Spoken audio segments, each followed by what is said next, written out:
Good afternoon, and thank you for joining us for the second installment of Voices and Visions of Change, from passion to protest to purpose, a program that brings together creatives who celebrate the ability to thrive during challenging times.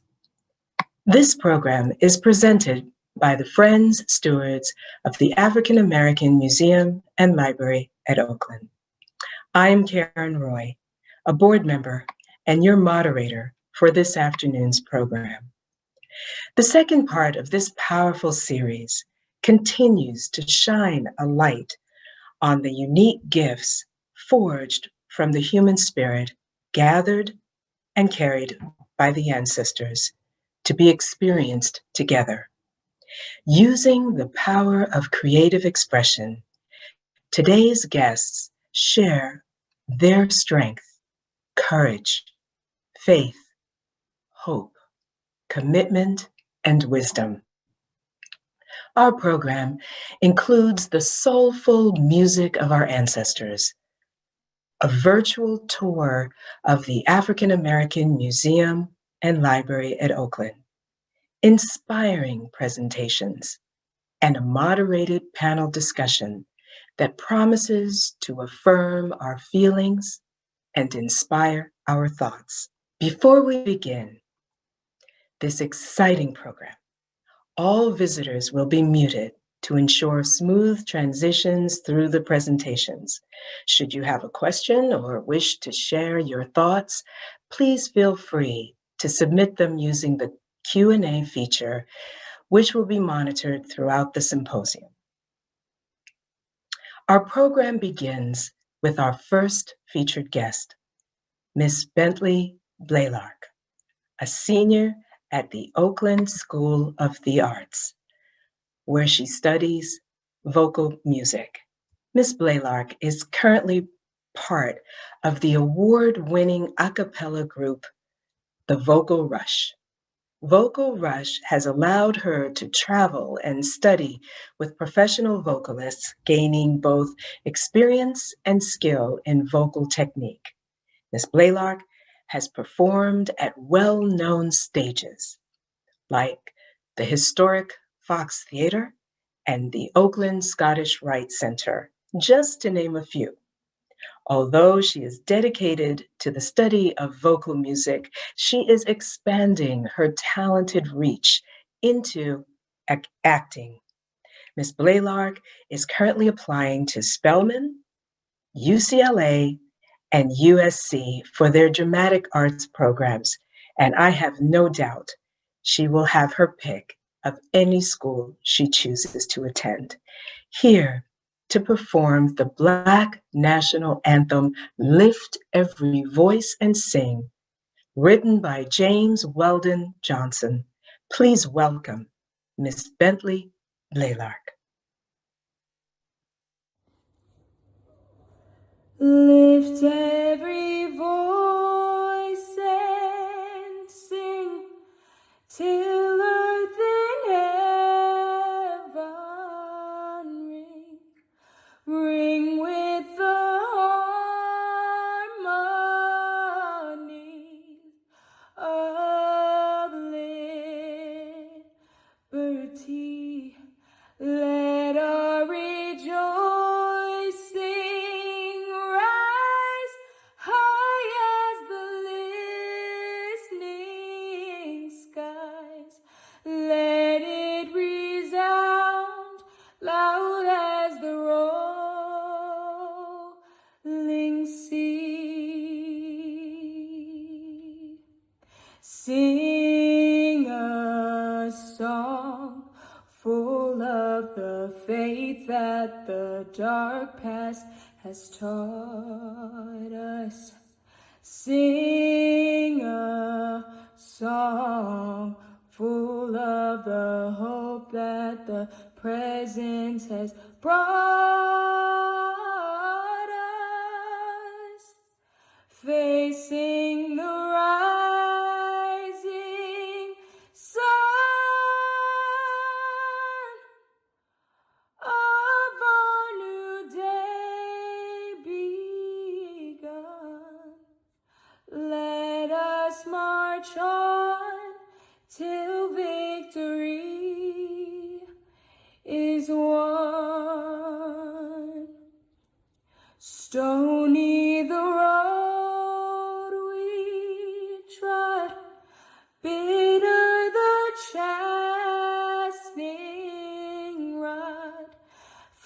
But in the day that hope unborn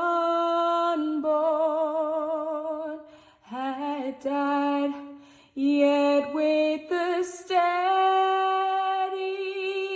beat have not our weary feet come to the place on which our Father sighed.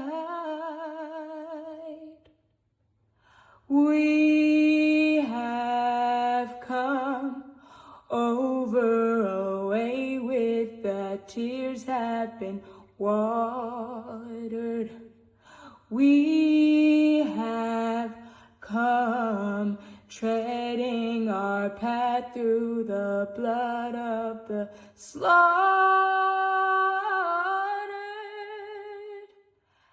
out from the gloomy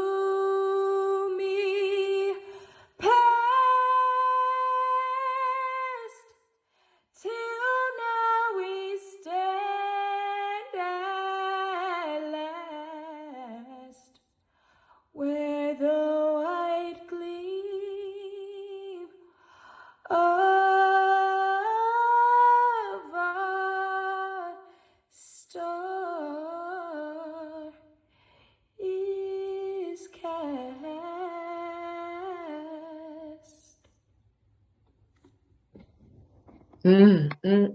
Thank you, Bentley. Thank you so much for sharing your incredible talent with us today. And thank you for choosing that song that brings a reminder of the past, hope for the future, and wisdom to stay close and hold on to faith. We will all have another opportunity to hear from this talented young lady later in the program. Uplifting the spirit, nurturing pride, and honoring distinction through the celebration of the African American experience in Oakland. This is the commitment of the Friends and Stewards of the African American Museum and Library at Oakland, and that of our next speaker, Karen Oyakami. Karen Oyakami is Vice President and co-founder of the Friends-Stewards of the African American Museum and Library at Oakland. A graduate from California College of the Arts, she is a professional artist in preparation and design of dolls with over 30 years of experience in the art industry.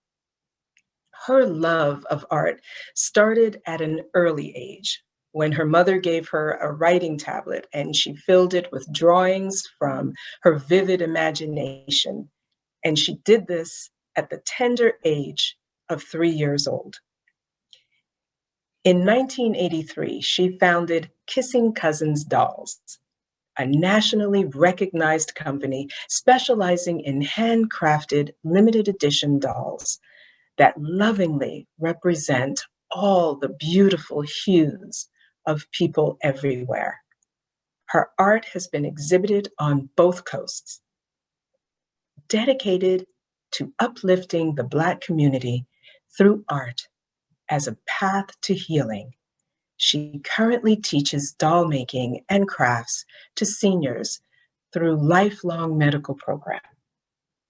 She is passionate in ensuring the continuation of the African American Museum and Library at Oakland, and actively supports programs and activities focused on adults, students, educators, schools, and colleges, and lovingly produced the renowned Festival of Black Dolls Show and Sale in 2020.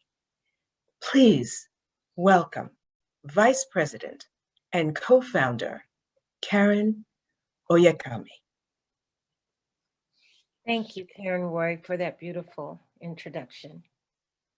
On behalf of the Friends-Stewards of the African American Museum and Library at Oakland, I would like to extend a warm welcome.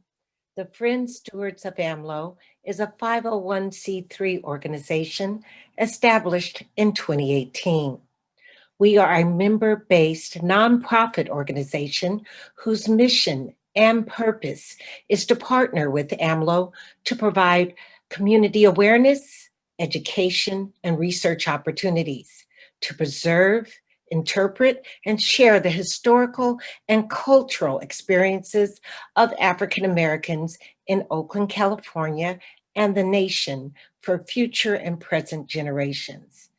I would like to thank Chief Curator Bamadeli Dimerson, Museum Project Coordinator Vita Silva, the dedicated AAMLO staff, and members of the Friends-Stewards of AAMLO for your commitment through membership and donations that enable us to present quality events and programming.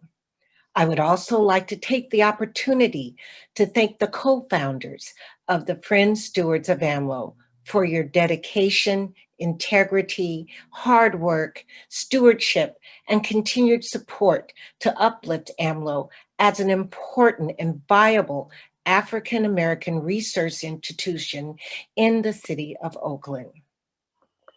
Today's program is Friends-Stewards of AAMLO's second virtual event, Voices and Visions of Change series, From Passion to Protest to Purpose 2. The inspiration for this afternoon's program stems from the permanent exhibit at AAMLO, Visions Toward Tomorrow, from 1852 to 1977. The Voices and Visions of Change series highlights a tapestry of strength, courage, faith, hope, and resiliency through the lens of artistic expressions and conversation. Through creativity, imagination, and art, we speak our truths, which leads to the healing of our families, our communities, and ourselves. Artistic expression is a revolutionary act that provides hope, inspires faith, fosters dreams and resiliency to grow and sustain ourselves. Speaking of resiliency and the times we presently live in, for some of us, these times are nothing new. During these times, we seek and call upon our elders and our ancestors to guide us. As an elder in my family and an artist for over 30 years in the community, I believe art helps us deal with the emotional and physical stressors in our lives. Art has been an intricate part of healing and expression for hundreds of years. Revolutionary times require revolutionary actions. Only you can define what that means to you. For me, a revolutionary act is to create a work of art for expression and healing. Now is the time to take action. Find ways to build your resiliency during these challenging times. One form of action is to become a member of AAMLO. AAMLO membership has its privileges like advance notification and priority RSVP to selected events, plus our impressive membership card, which displays the beautiful mural in the museum gallery. Most importantly, your membership helps to support AAMLO's programming. There are several levels of membership: family, individual, senior, student, and educator. AAMLO also welcomes donations. To become a member or donate to AAMLO, email us at friendsstewards18@gmail.com or go to our website at friendsstewards@amlo.org. Thank you for joining us this afternoon. We hope you enjoy our event. Now I would like to introduce Vita Silva, Museum Project Coordinator at AAMLO, and Marco Frazier, Library Assistant at AAMLO, to take you on a recorded virtual tour of AAMLO's amazing departments.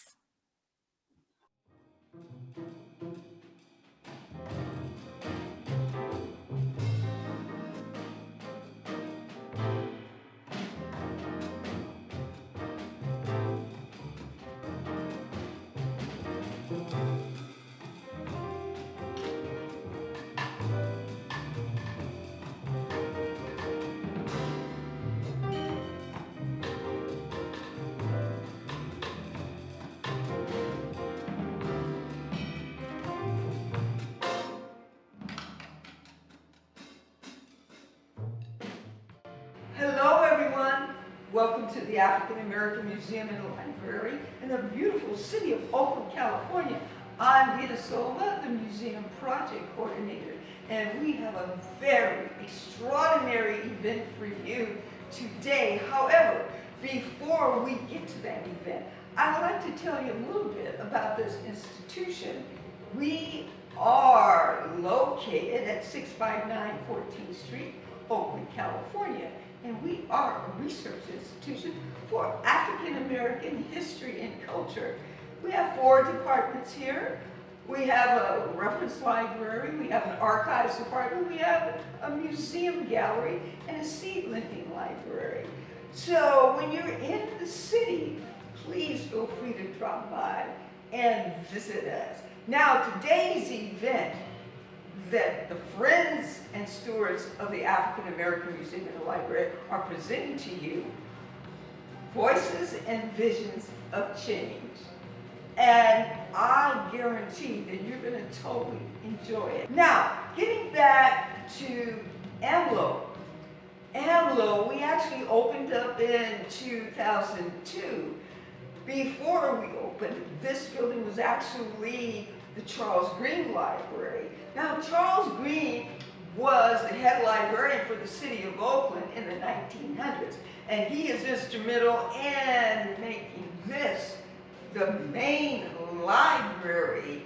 Well, because of the earthquake in 1989, a lot of this construction that you see here was destroyed. Now, we had to refurbish it. It was refurbished to a tune of about $11.5 million. Then it became the African American Museum and Library. Now, with that being said, once we opened up in 2002, we never looked backward. We continued to move forward. Now, we are in 2020, and of course, 2020 came with a lot of challenges, and I'm sure you've had some as well. With us, the challenges, we embrace them, and we never look back. That is our mission. We host many outstanding programs and exhibitions here, and this afternoon is no exception because the Friends and Stewards of the African American Museum and Library are presenting to you this afternoon Voices and Visions of Change. Enjoy.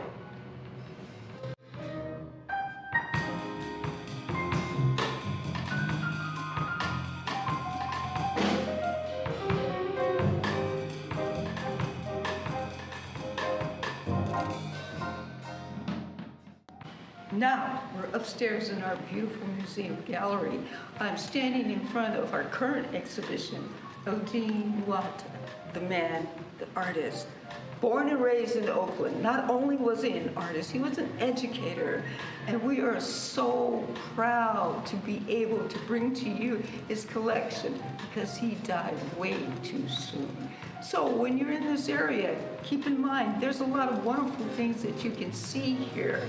Odin Nwata, the man, the artist. Behind me is actually the Blue Lady series. Also in this exhibition, you'll see the jazz series, black cinema series, also the athlete series. So it is a complete, wonderful exhibition of a wonderful, wonderful artist that a lot of you may not have heard of. So visit us, and you'll be excited to know that not only do we have Odin's collection here, we have other artists' artifacts here as well. Also, I want you to take note of the beautiful banners here to my right and to my left. These are actually individuals from Oakland, California. And we are just amazed at these are the Collier family sisters. That actually is Lake Merritt. So all around in this exhibition that you see, which is called Visions Toward Tomorrow, the history of Oakland beginning with the 1800s.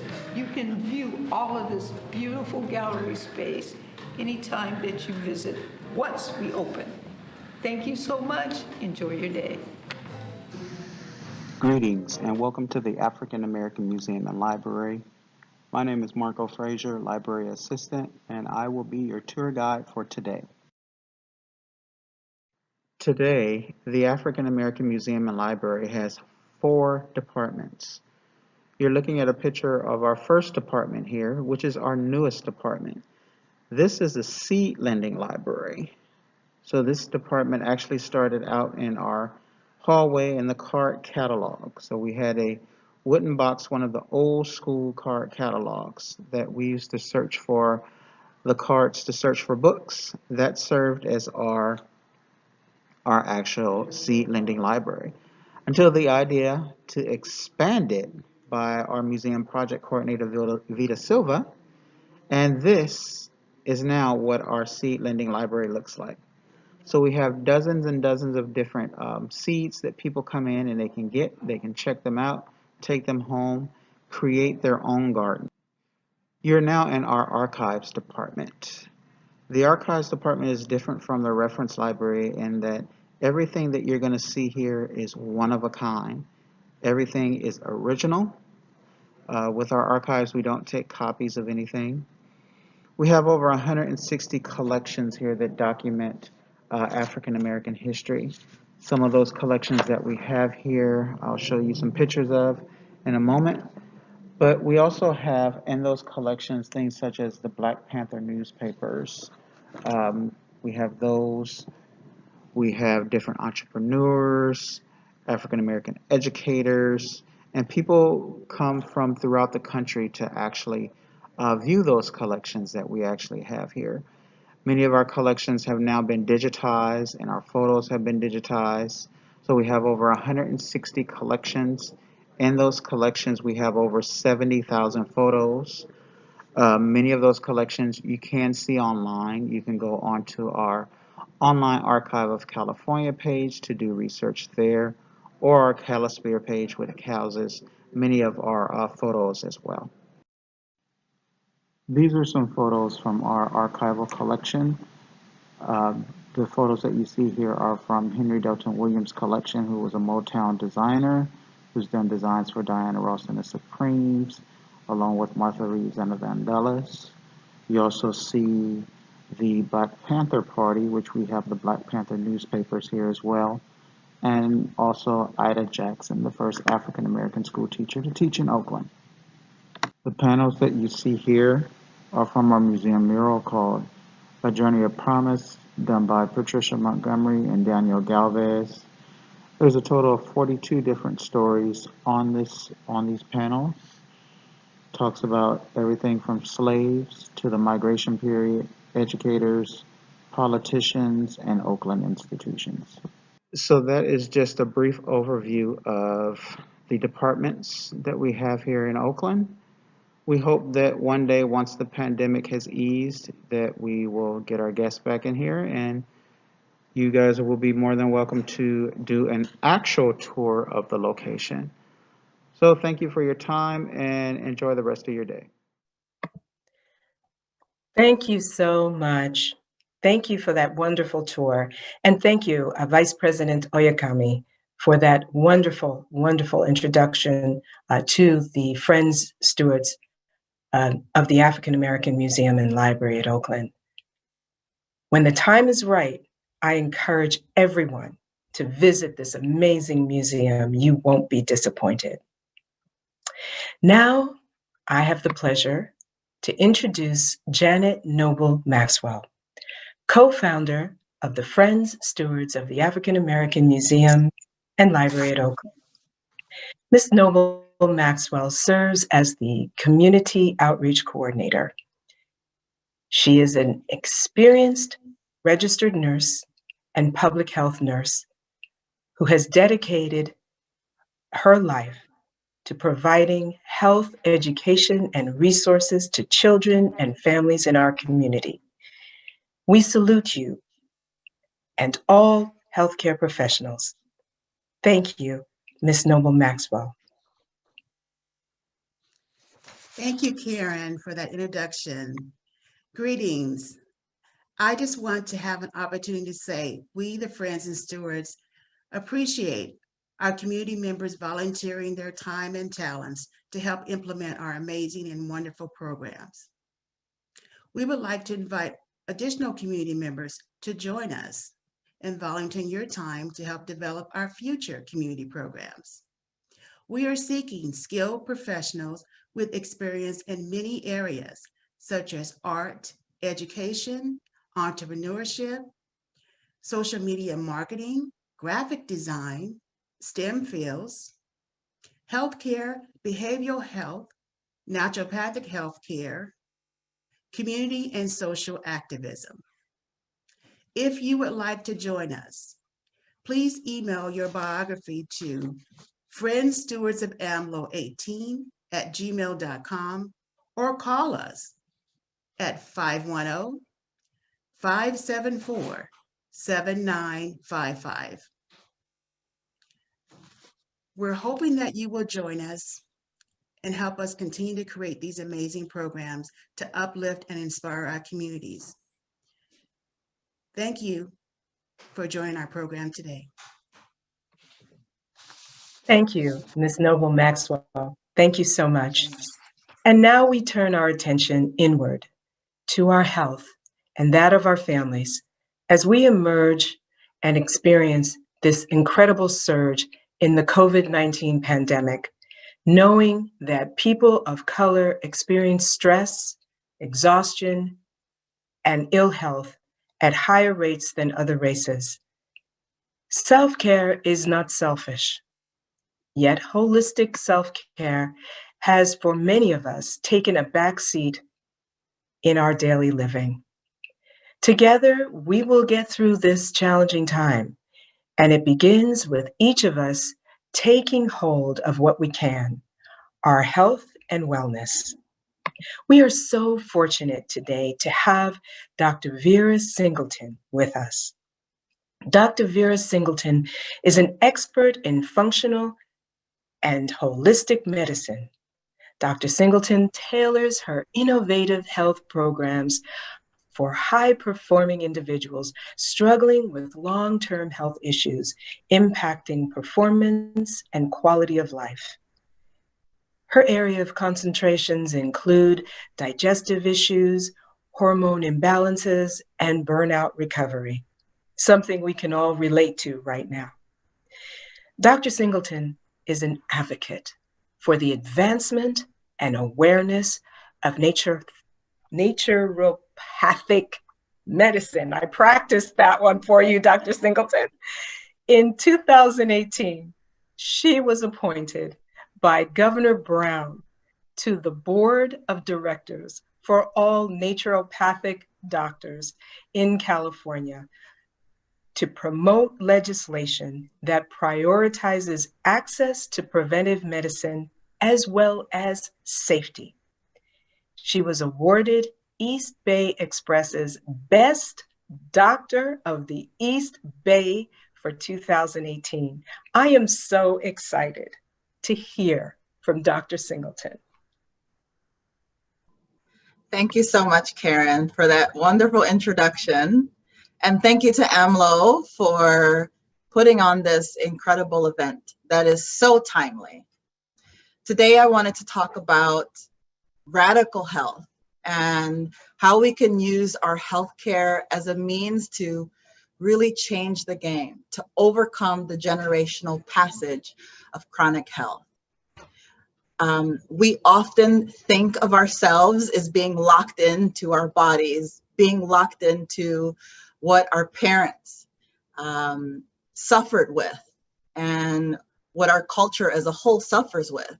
And I'm here to tell you today that we can absolutely break those chains. We can break those bonds that we think hold us. So today I want to take you through some really simple things that can be done to change the way that you think about your health. This is a very powerful tool, weapon, right? Gift that we're given. And so many of us forget that this is what drives our intellect and our creativity. So it's time to really open up and blossom this part of you that can really bring something incredible. this is essentially humanity. Next slide, please. So about myself, I provide out-of-the-box solutions for issues in health. A lot of times clients will come to me when they're looking for a different type of medicine, to use holistic medicine. We have been given a bounty by Mother Earth of all of these plants and herbs and even understanding science. And we're seeing this play out right now with the advancement of the coronavirus. 1 year ago, that didn't exist. We didn't have the technology, and look at what's happened. So in the meantime, we've had to use the gifts and bounty of Mother Nature to bring us through, at least to keep a lot of us safe. So this is a type of work that I provide for clients, something a little bit different to fill in the gaps when medicine is not quite there to give us all of the answers. Next slide.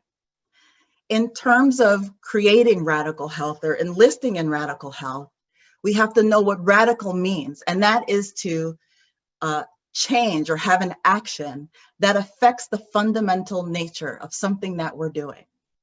And in terms of the fundamentals of our health, we have to do something different right about now, and especially now, because there's a lot of new pressure on us. In my generation, we've not experienced anything like this before. In my parents' generation, there's been, many things, the World War, three wars, excuse me. But in my generation, we've not had to encounter this before. So if we have been accepting the way that health has been passed down to us because of when our parents had limited resources, we passed down those ideals and beliefs to us in this generation. And I'm here to tell you that just because our parents ate foods that weren't really healthy, it's because they didn't have choice. And now we have a lot more choices available to us. And it's a known fact that what our parents did and what they experienced and the stress that they went through often impacts us. It impacts generation after generation, I should say. And even what we're experiencing right now is going to affect our future generation. So this incorporates diet as well as trauma or PTSD and stress that we experience. And this is something that we can change, and we have the ability to change that. And I'm going to tell you how. Next slide. You see, health and the definition of health is really about being free from illness or injury. And if you think about that, it's a relatively simple concept if we understand what it really means to be free from illness and to be free from injury. There's a lightness and sort of airiness when you get over a cold and you feel like, oh, that was so refreshing to feel less pain or to not feel so hot and you're burning from a fever. We all know what that feels like. So you understand you have this freedom to be free from these shackles of chronic disease, diabetes, heart attacks, heart disease, cancer even. These things are somewhat dependent on genetics, but it doesn't have to be. And it starts with change, breaking habits that we also often feel like are uncomfortable or it can't be done. But mainly the issue is we don't know what to change to. So we always sort of return back to what we knew because that always works for us. It keeps us nicely settled in our box of comfort, but it doesn't allow us to grow, and it doesn't allow our bodies either to be free from illness if we keep doing what we do every day, and especially if that doesn't work for us. So breaking free and making change starts with having a new vision. And I love AAMLO's vision, and even the seed lending library. I was so happy to hear that that is available. I'm gonna definitely, when I have the opportunity, to grab a couple of seeds, because for me, health is a big part of my life. It's a big part of my vision. and fixing my green thumb is also part of my vision for myself. And I want to encourage you to ask yourself, what is your vision? Whether that's not being on blood pressure medication, or not wanting to be a slave to diabetes or any prescription medication. What does that look like for you?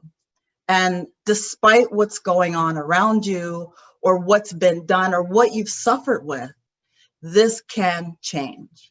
But you have to start with a vision for yourself in terms of, how does your body feel? What does your house look like?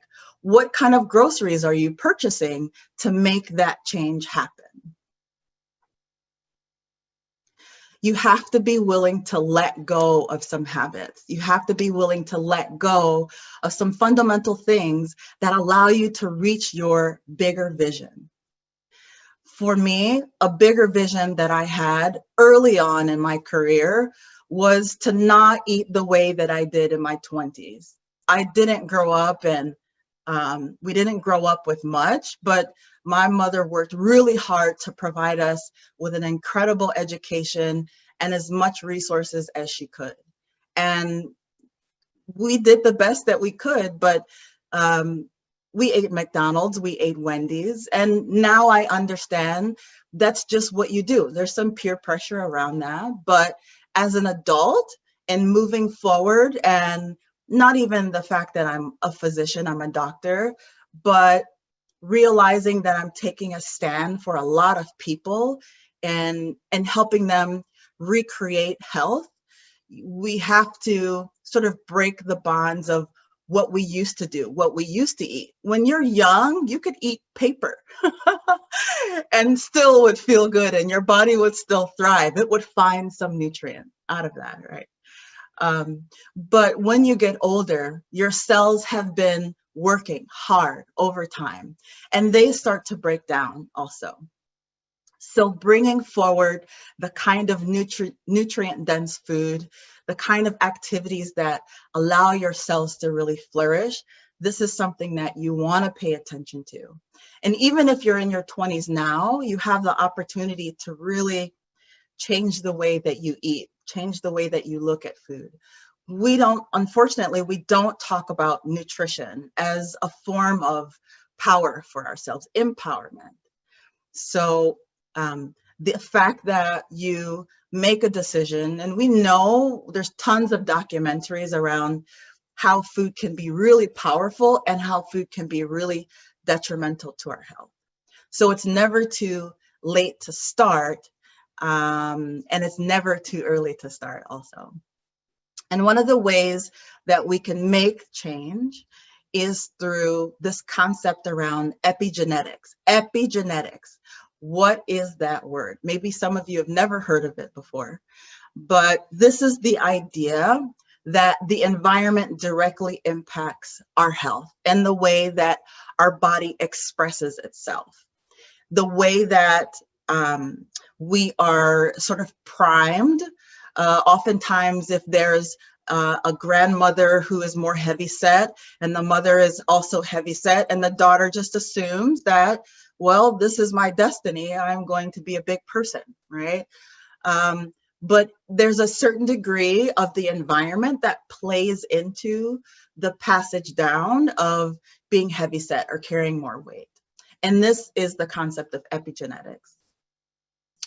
Environment plays a huge role in the way that your genes work. So there may be some aspect, about 10% of time, genetics does play a role, but oftentimes if you learn from your grandmother and your great-grandmother, if recipes have been passed down to you for that Thanksgiving pecan pie or that biscuits and gravy or fried foods or the typical foods that we pass down from generation to generation, these are very memory laden, right? There's a lot of memory around it and a lot of family. But when we think about it, a lot of these foods are really activating a lot of those genes that code for diabetes and code for heart disease. So if you want to make changes to your DNA, You have to change the way that your environment. So that recipe that gets passed down from generation to generation can be modified to break that bond, to break that chain, and break the passage of what we think is a genetics-based imposition of diabetes, but it's really not. It's that recipe that got passed down from generation to generation. In other words, what you do today will impact not just you, but will impact your next generation. So you have the ability to improve upon anything that, any behaviors, any actions, the lack of exercise, right? A lot of us didn't, or my parents didn't really have the luxury of exercising. They were too busy working. And so it's up to me as being a well-educated, women in my 40s to pass on and to know that exercise is a huge part of breaking the bonds of the diseases that occur in my family. And the same can happen for you too. So how do you begin? Where do you start? Right. Next. There are 4 essential areas that we want to disrupt, that we want to break some bonds around, because these are the things that we typically see in our parents and we see with our friends and our families, and we may adopt that these behaviors are okay. But I want you to really invite yourself, because we're really setting a new vision for ourselves. So I want to give you the opportunity to really look into 4 key areas so that we can break some of those traditional habits and mindsets. Next slide, please. The first area is sleep. The second area is our brain and behavior, our brain chemistry and behavior. Our third is our food choice. And fourth is our functional health. And I'll talk a little bit about what each of these are. Next. Sleep, by far, is the #1 complaint and issue that people are having right about now. And that makes sense because there's a lot of stress around us, and we're dealing with a lot of anxiety and unknowns that we've never experienced before.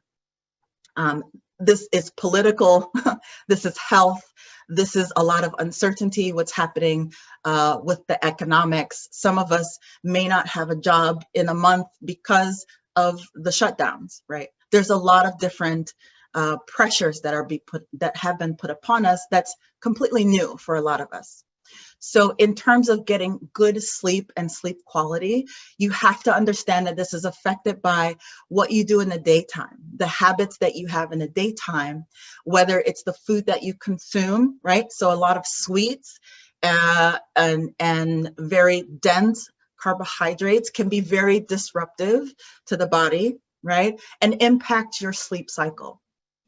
And this is also something that you want to be mindful around, is what you do closer, right? So after your working hours, after 6 o'clock, especially from 6 to 10 o'clock, because most of us are getting in bed somewhere between 9:30 to 11. So that I call the witching hour. That's really important to sort of break some of the habits around activity, right? And a little bit too much stimulation. That's a really key time that you want to make the transition down instead of taking yourself up. So a big problem that we're experiencing with a lot of our young ones is too much stimulation from gaming and our computers and our phones. And this really impacts the developing mindset. So it's really up to parents right now, because this coding of that stimulation, and this goes for adults as well, is making a significant change in the brain and cognition. And this will eventually affect memory, focus, and concentration. And you better believe this is affecting sleep quality of our young ones. Sleep is also a time of recovery from trauma and recovery from really stressful events. Next slide, please. So think about if there's any obstacles in your way around sleep and sleep quality. It could be your room and the way that that's set up, right? It could be the fact that you watch TV in your room, and that might have been something that was passed down, right? Your mother or your grandmother watched TV to get them to sleep.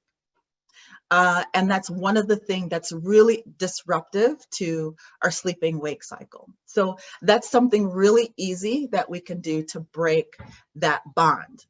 And some of us know ourselves to be not good sleepers. Think about the way that your room is positioned. Is there noise? Is there light coming through the windows?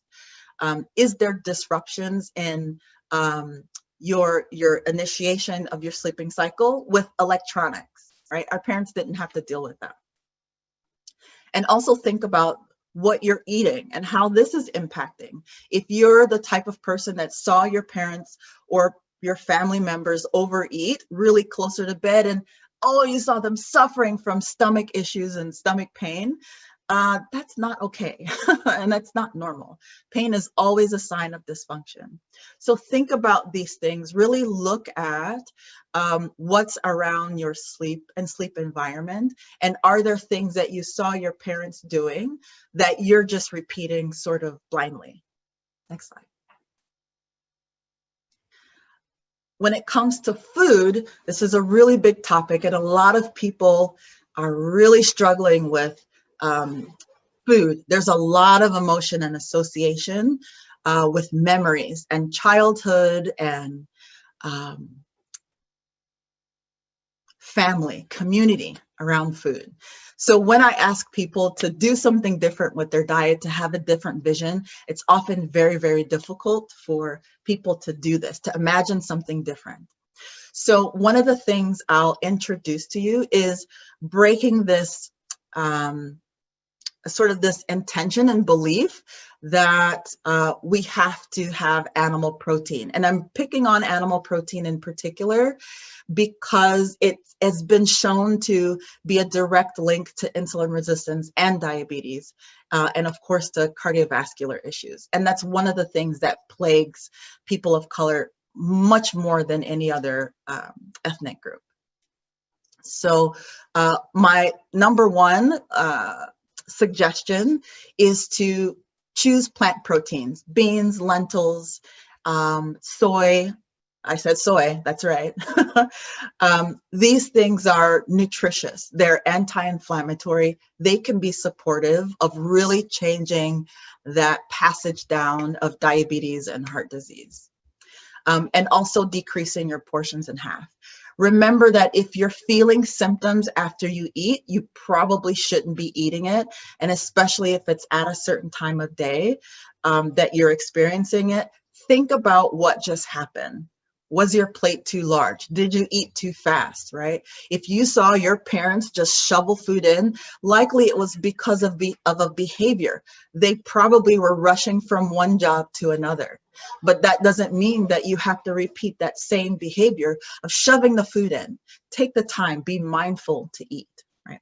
Next slide. Functional health. When I talk about functional health, this is primarily checking yourself physiologically for what's changing.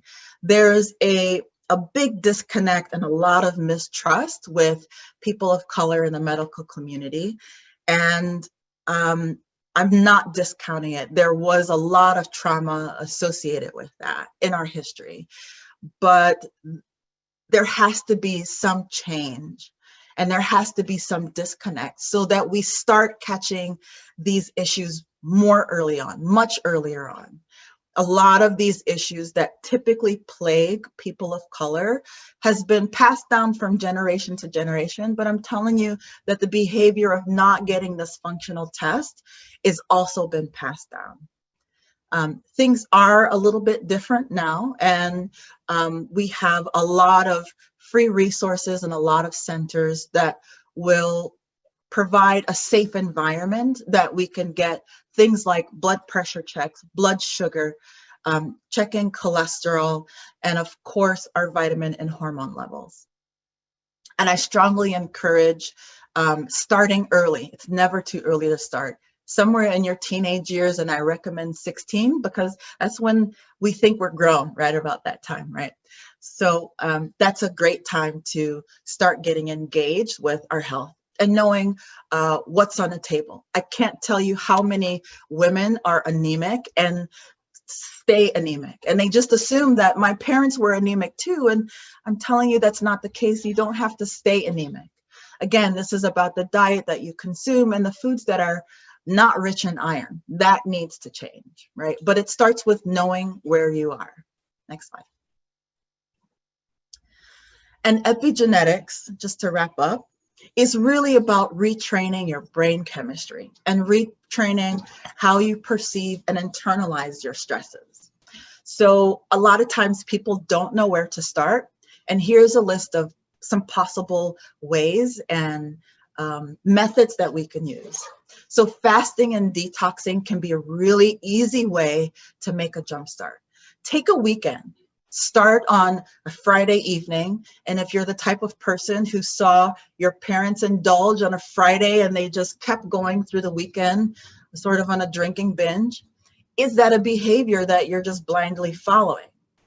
This is an opportunity for you to really put a stop in that, right? There's plenty of other libations, and remember, alcohol is a substance, or marijuana is a substance of a stress relief and compensation.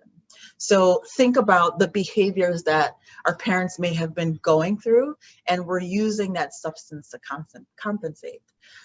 This is a great opportunity for you to just take a fast and break that habit for yourself. And this is also inclusive of food. You can also do a fast or detox around food. Again, that can help with changing and breaking that cycle. If you're an overeater, this is a great opportunity for you to do something different. Journaling is a really great way of just settling some of that emotion that typically comes with the day and settling down some of that stress and anxiety, as well as creative expression. It's really important, especially at this time, to take something creative that you've put aside and to bring it forward, because this is what helps with nourishing our bodies. It can't just be all left brain, very logical, very stressed out, reading the news all the time.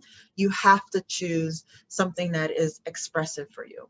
And whether that's making jewelry or planting something or painting or even sewing, right? And some for men and some women, you may want to build something.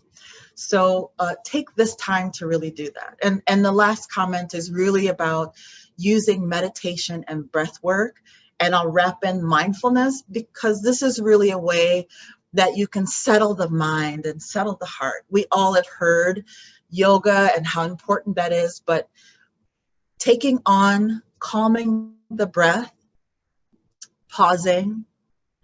And if you think about it, your breath is a very soothing and calming event that happens 12 to 16 times a minute. So that can be a way for you to slow down, right? And really embrace quiet up here and in here, all right? Very simple tips that can really make a difference, and also break the change and break the bonds of these things that happen from generation to generation, and it make a difference, a huge difference in your life too. I'm Dr. Vera Singleton. Thank you so much for your attention, and thank you again to AAMLO. Oh, Dr. Singleton, thank you so much. Thank you. I was just quickly taking notes throughout the presentation, and I really love your philosophy that freedom from illness requires the commitment to let go and really reach for a vision for ourselves, and that it's never too late and it's never too early. And I think since we are at the end of 2020, this incredible year, that we embrace 2021 with this mindset. Thank you so much, Ashe. Thank you so much. The team. of a rider and a horse is something Native Americans see as based on tremendous respect and trust. It is not based on race, gender, sexual orientation, or socioeconomic status. Our next speaker has said, horses put up mirrors to our soul,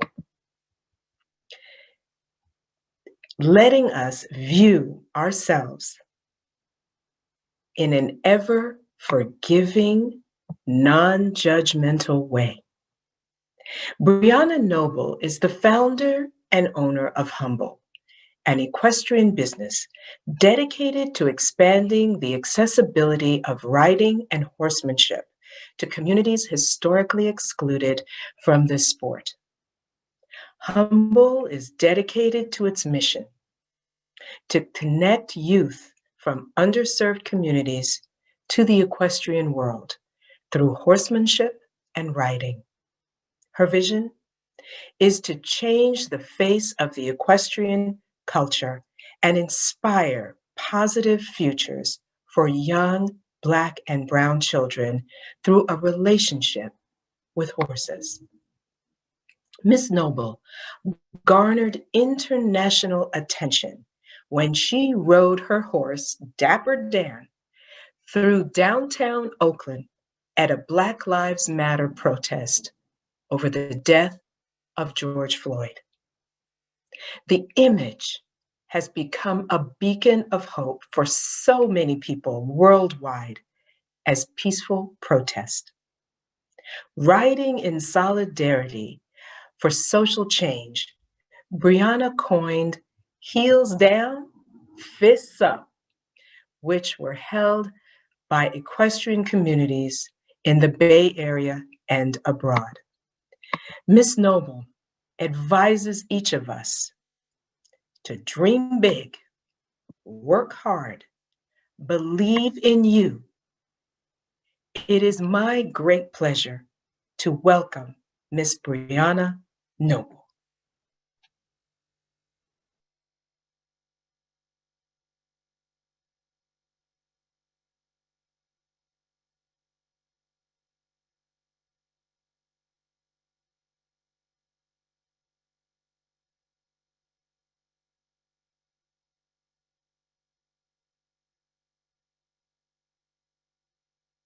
A unique Black Lives Matter peace ride in the East Bay. Hundreds of horse riders showed up for a ride along the Skyline Trail in Oakland.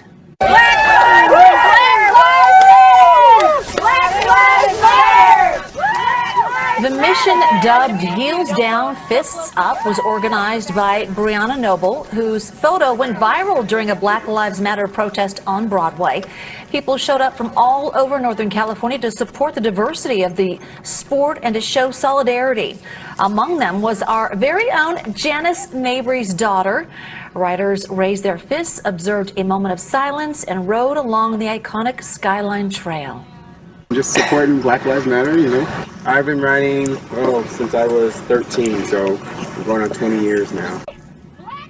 Brianna Noble is working toward establishing a nonprofit that will organize events to bring in horses into communities of color. And to learn more about the program, tune into Black Renaissance on our sister station, KBCW, on Sundays at 11 a.m.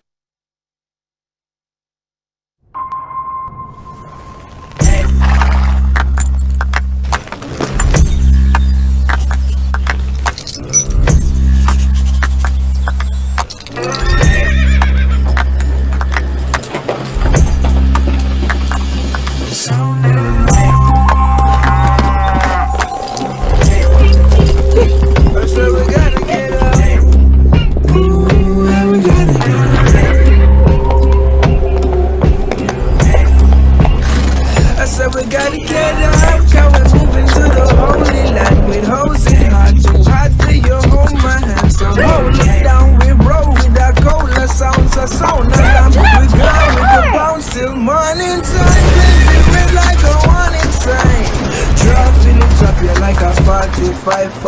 vibe on the decks like all the time. So from a distance and you feel a vibe, now you're active.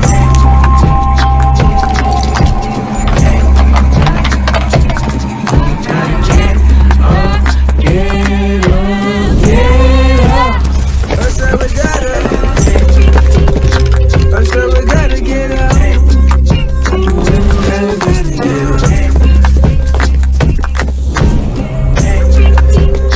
I said we gotta get up.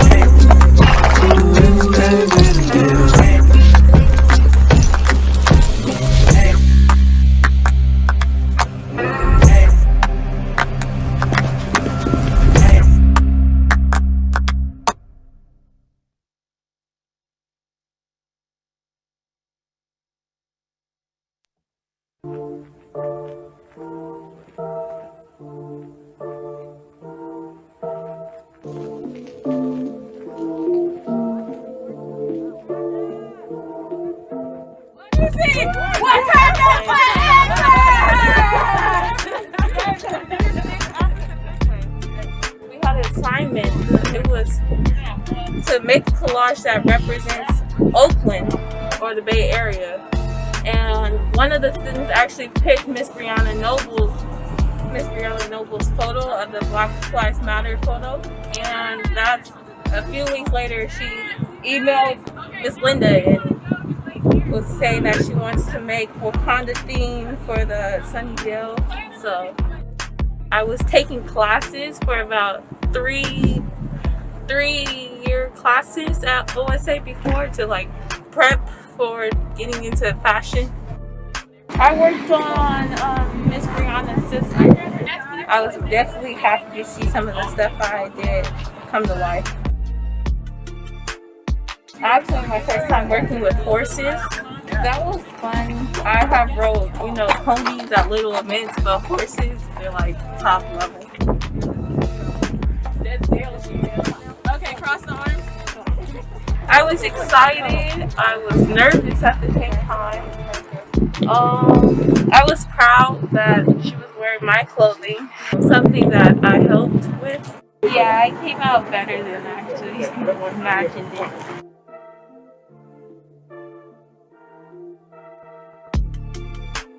Thank you, Oakland Schools for the Arts. Thank you all of the kids that made this happen, because this is not my vision. This is all about the kids from Oakland Schools for the Arts that made all this magic happen, all the paint, all the costumes, this makeup. This is all Oakland Schools for the Arts. It was amazing. I love seeing the artistry of all the kids. I mean, the amount of work that went into this, this was all phenomenal. And to see everybody's faces in the community and them smiling, I'm glad that we could do this for the kiddos. This is what it's all about.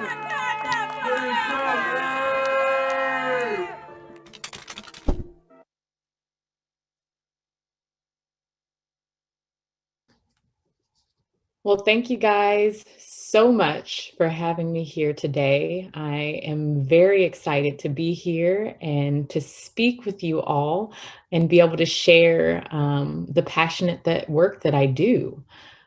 So for me, this is something that has been in the works for probably the last 6 years or so. I've always had a passion for horses and teaching, and my business has always been surrounding horses. But due to socioeconomic reasons, location, so many kids, so many people are never able to take part in horses. So what I used to do is I would run my for-profit summer camps.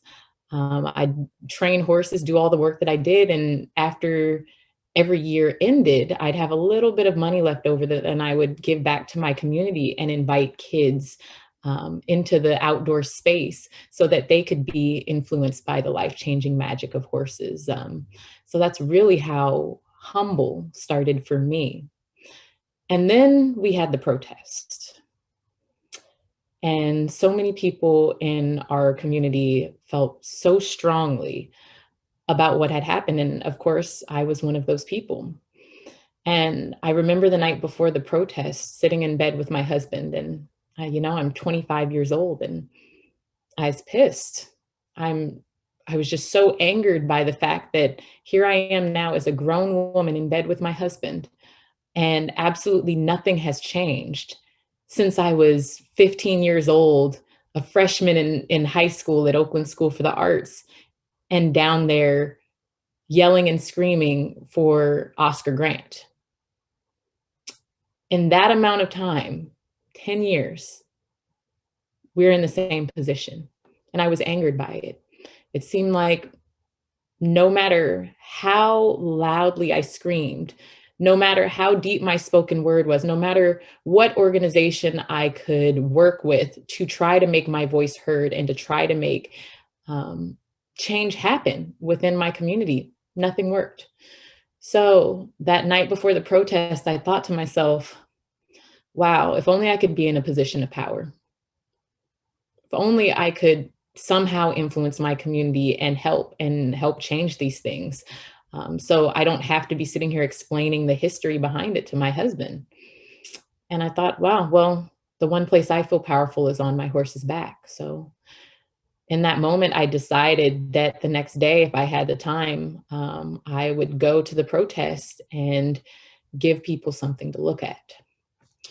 So I took Dapper Dan to that protest, and I really went with the hope that I could just get the cameras off of the possible destruction that might happen, and get them to pay attention to me. Because, when I walk down the street, when I'm on my horse, nobody can not pay attention to a Black woman on a horse. It's a sight that in our area is definitely not one that you see too often. And, it really ticks me off that people can be so angered by, or more angered, I want to say, to the destruction of property than they are to the fact that someone lost their lives. So that's why I decided to go to that protest that day. And I just really thought it would be something that was seen here within our community in Oakland. But within the first 24 hours to have it go worldwide, and then to see images of me splattered across, news articles from New York Times to Vanity Fair to Der Spiegel in Germany, I had absolutely no idea that it would be, I would make an impact on so many people across the world. And my heart is really heavy because of it. I'm definitely proud of that, but I feel like I have to use this to do as much good as I can in my community. So with all of this attention that I garnered from doing this, I have really turned the attention towards the work that I do with the kids and for the community. Because for me, I know so many of us are looking to affect our communities and make change happen. I am a firm believer in the fact that if we all just found our place of power, my place of power is on a horse. Your place of power might be in a courtroom somewhere, or as a nurse, working in a hospital, but you find your place of power. You hone your skills. You do the best you can to educate and learn. And then you use what you're good at, your place of power, to inspire as many people as you can, to do as much good as you can. And you align that with the collective. I really think that is how we can move forward as a people. That's how we can do good in the world, is just find your place of power, align it with the collective, and give back as much as you can. So simply that is what I have done and what I strive to continue to do. So it has been an amazing experience now with this interest that people now have in the programming that we're doing and the money that we have been able to raise. I truly hope that I can continue to impact my community by offering kids and families a way to experience the outdoors and connect with nature, especially in the times that we've had with COVID, where so many of us are stuck in the house, stuck without ways to connect with one another in safe ways. So I'm really opening up our ranch here to really allow people to have just a moment to breathe in the fresh air. And, horses are a medium that I use to inspire positivity, and we do so in so many different ways. So many different ways. So, we bring kids out to the ranch. We allow them to experience horses, experience the fresh air, but I also partner with East Bay Agency for Children. And I'm hoping that as more funding comes in, we'll be able to partner with other organizations as well. So one of the pilot programs that we've done is called the Family Affair. And we are working with the family unit during this incredibly hard time that we're in with this pandemic. We've talked a lot about communication and using horses as a medium to help the parent and the child and the entire family unit communicate better with each other. So I really hope to affect our community on a grassroots area, and also really use them to help inspire people like we did with our Ride Out to Vote video. So any way that I can use horses, like I said, as a medium to inspire positivity in our communities, I hope to continue to do so, whether that be collaborating with police departments, whether that be working with Oakland School for the Arts to showcase the art and talent in our communities.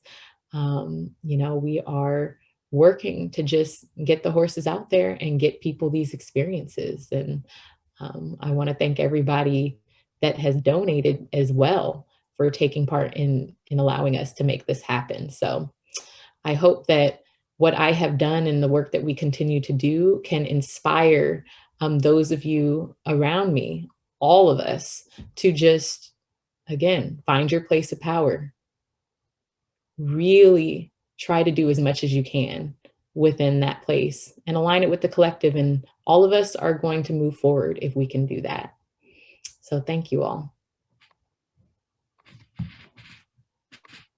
Wow, wow, wow. Thank you so much, Ms. Noble. We are so proud of you. And thank you for sharing your power with us this afternoon. I appreciate it. I think I am sitting up taller because of you. I honestly feel that way. You are so right. No one can take their eyes off of a Black woman on a horse. And we will not take our eyes off of you. We are so inspired by you. Thank you. Thank you. So much for having me. The COVID-19 pandemic and a faltering economy has impacted every aspect of our lives. Those at high risk for traumatic stress related health issues are in isolation and lack access to healthy relationships. Those nurturing connections that we know help to interrupt those stressors that affect our health. Children are at a higher risk for violence that goes undetected because they aren't in school. Underserved communities where asthma, heart disease, cancer, diabetes are seen in higher numbers than more affluent communities are also at a higher risk for contracting COVID-19. With the vaccine coming, there is a light at the end of the tunnel. But the long-term effects of the stress of the pandemic is likely to be with us for many years to come. We need to act intentionally to address the stressors we are facing now. Our next guest has made it her life's work to address the issues we face. Mrs. Rika White Soso, a professional social worker in private practice whose focus is on community health issues, including interpersonal violence, health disparities, health and wellness, foster and transitional age youth advocacy, and public service. She has worked in the behavioral health and social services field for more than 30 years, showing a lifetime of commitment to the betterment and health of her community. She has a wealth of experience working in group homes, residential, day treatment, foster and adoption agencies, behavioral managed care, hospital and private practice settings with diverse populations from a variety of backgrounds. from severely emotionally challenged, abused, chemically dependent, developmentally disabled, persons with chronic medical conditions, transitional age youth, victims of crime, and criminal offenders. Mrs. White Sosa maintains membership in professional organizations that promote high professional standards, integrity, and social justice. She is a two-term past Regency Director of the National Association of Social Workers, a founding secretary of the National Association of Healthcare Advocacy, and has served as a public ethics commissioner for the City of Oakland. She currently serves on the planning committee of the International Conference on Violence, Abuse, and Trauma through Alliant International University and participates in their national partnership to end interpersonal violence. Mrs. White Sosa has received a number of certificates of recognition and awards for her work and community service throughout her career, and has appeared in the documentary The Waiting Room, which is now on Netflix. She received her BA in psychology and master's in social work from San Francisco State University, and she holds certification in art therapy, batterers intervention facilitation, domestic violence counseling, and model approach to partnerships in parenting. Please help me welcome Mrs. Rika White Sosa. Thank you so very much for that beautiful, I didn't know you had all that information, introduction. Everyone, first, let's breathe as we continue through our program. We have had a very, been introduced to some wonderful persons prior to this moment. And I'm just hoping to add a little more to what we've talked about today. I'm actively practicing in the city of Oakland. And actually, because we're virtual, I'm actually able to serve throughout California, helping different persons manage all of the responses to what has been happening in our world and our community. Since our last conversation, we have had the reality of the election and the refusal of the acceptance to the obvious has riveted us.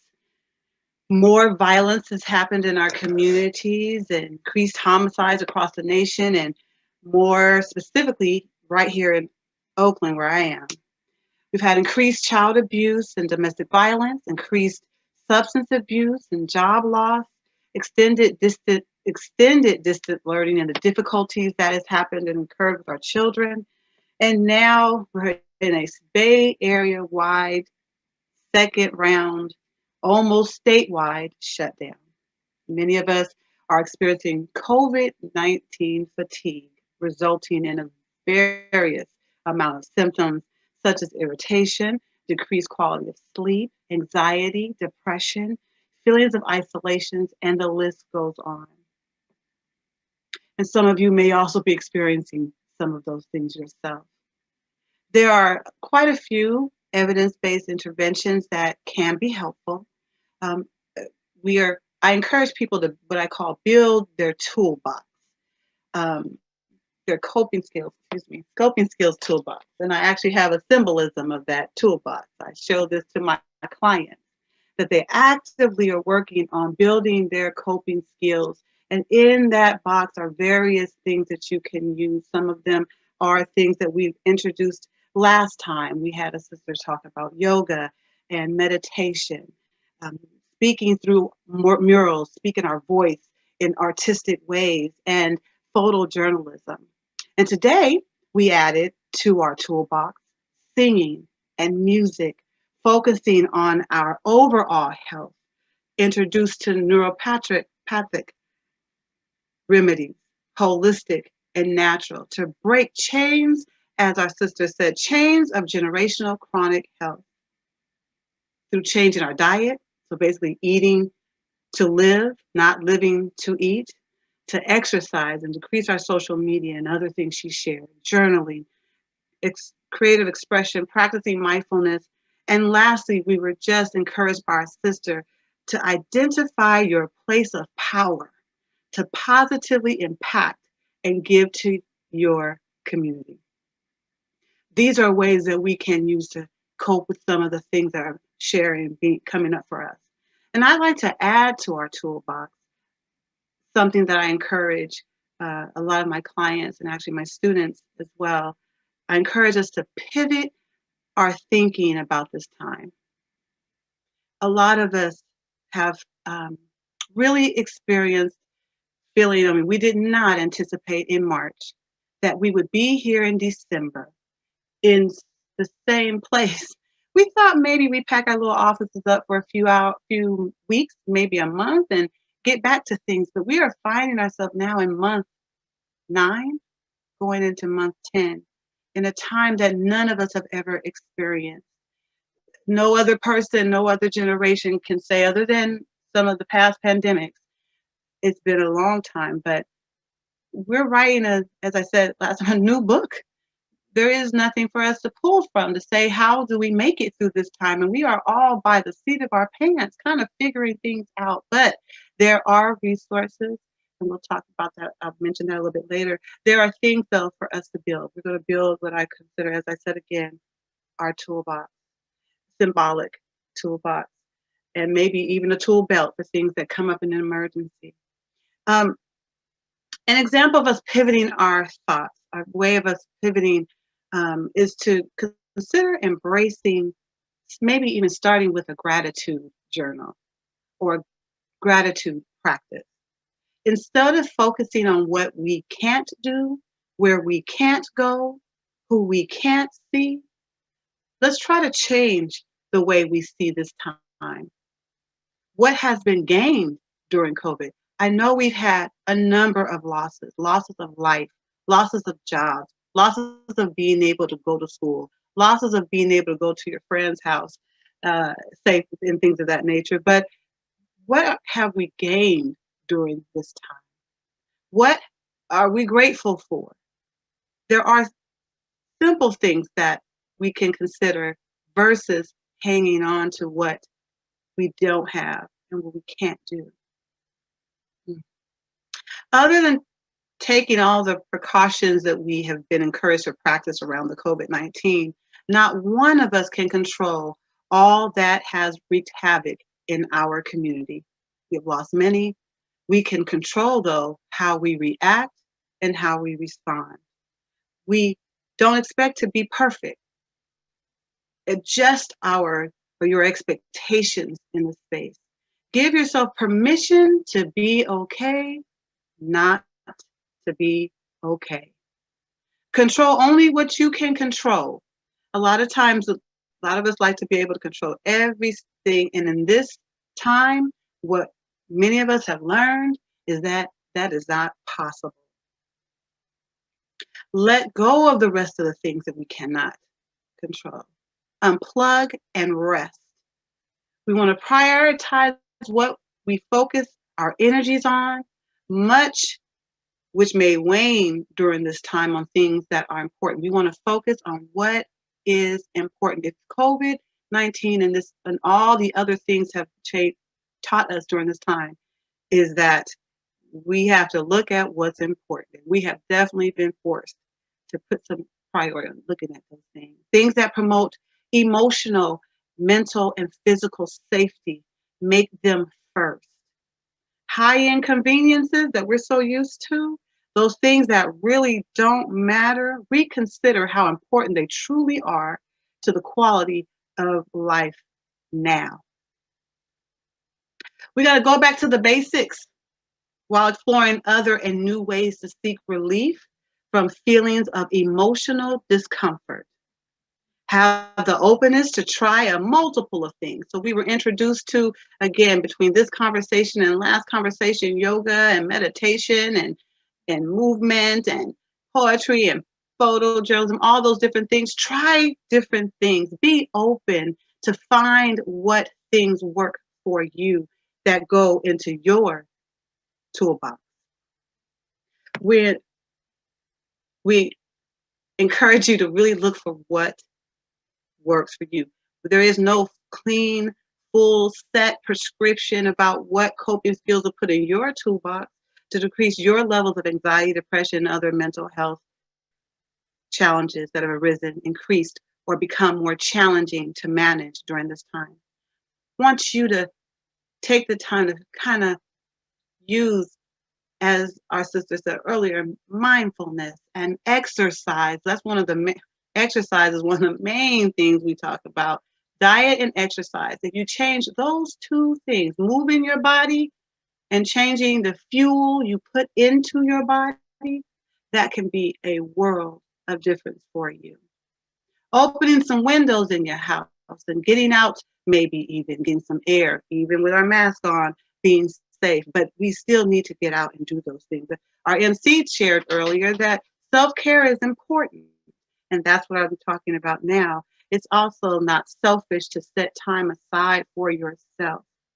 As a matter of fact, I assign self-care to my clients each week, and sometimes they complain, Ms. Rika, how come you assign me self-care every week? And it's because it is one of the most primary things for us to do. We cannot be our best for others and find our power to give to others if we're not taking care of ourselves. And it can be as simple as taking extra time in just sitting down and lotioning your feet. That's simple. Not necessarily have to cost a lot, just taking time, self-care. In conclusion, I want you to remember this statement. In the words of John Sally, who's a former NBA player, you do not have time not to take time to take care of yourself. So please make self-care your priority while you are managing the various challenges during of this time that we are experiencing. We do have a resource list that has been created to assist us with some of the crises. If you find yourself in feeling out of sorts and needing support after this event, a resource list will be sent to you and share with you to have support around different things. We have a crisis line around parental stress. We know that a lot of our parents are really stressing with the having to turn into a teacher, as well as still probably work and provide care for your young person. We have also resources around if you're feeling so overwhelmed. And we hope that you identify and find the coping skills that help you find your peace. But if you ever find yourself not, we do have crisis lines listed on our resource list that will give you some numbers to contact in crisis, in particularly for mental health crises. And with that, it is my hope and wish as we focus on not only incorporating the health information and suggestions that have been shared with us today, we also consider looking deeply at how we can definitely heal from this time. This is not going to be forever. It will change our normal, but it will not be forever as we work together to support each other through programming like this and other opportunities. Please seek to take care of self. Thank you. Thank you so much, Mrs. White-Soso. Thank you so much. I was taking notes. I've got a book full of notes today. Just knowing that how important it is to really focus on the things that really matter in our life and to really be open to building a toolbox. I love that analogy. That is to bring things together that really nurture us and our spirit and our soul. I appreciate that. And absolutely, I'm starting a gratitude journal. I am starting my gratitude. Thank you so much for your presentation today. We are deeply grateful. And now I would like to introduce Anthony Ortega, who will be our panel moderator for this afternoon's dynamic panel discussions. Anthony Ortega is a dynamic young Black man who has combined his passion for activism with a solid education that has him firmly on the road to professional success. As a researcher within sports medicine and rehabilitation engineering, he is a senior at Columbia University in New York City, studying biomedical engineering. While on campus, he is passionately involved in the Black Students Organization, the National Society for Black Engineers, and the Activities Board at Columbia University. And in his spare time, Anthony enjoys watching and playing sports and listening to music. Please welcome a young man that I am proud to call family, Mr. Anthony Ortega. Hi, thank you, Auntie Karen, for that wonderful introduction. Hello, everybody. My name is Anthony Ortega, and I'm excited to be your panelist moderator for this presentation this afternoon. And so if I could have all of our panelists to please turn on their microphones and cameras, and we'll get started with our presentation. So for our presentation today, I have a list of questions for our 4 panelists. And at the very end, we'll be holding a Q&A. So for any of our attendees, if you have a question, please make sure to use that Q&A feature at the bottom of your Zoom window. Oh, there we go. All right, so Bentley, so earlier in our program, you performed your own rendition of Blackbird by Nina Simone, and I wanted to ask, why did you choose that song, and what about it does it mean to you as a young Black woman? I chose this song because I came across the song actually in a movie that I watched about a young Black girl experiencing life in the entertainment industry. And she lived with her single mom, and her mom did everything for her.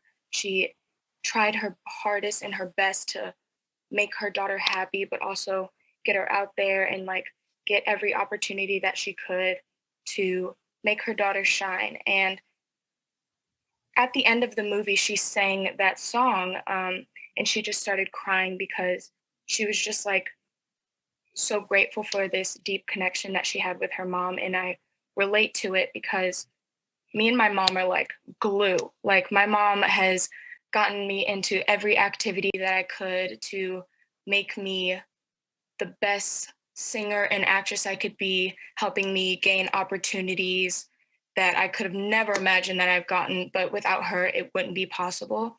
And also just Nina Simone, I feel like her story and just her voice and her as a being and a Black female she has a really big impact on the music industry for Black females, and just really appreciate Nina Simone. And yeah. Awesome. Yeah, definitely a very powerful and inspiring person to have as a role model and inspiration. And so that leads me to my next question is, what inspires you to do what you do and pursue vocal music?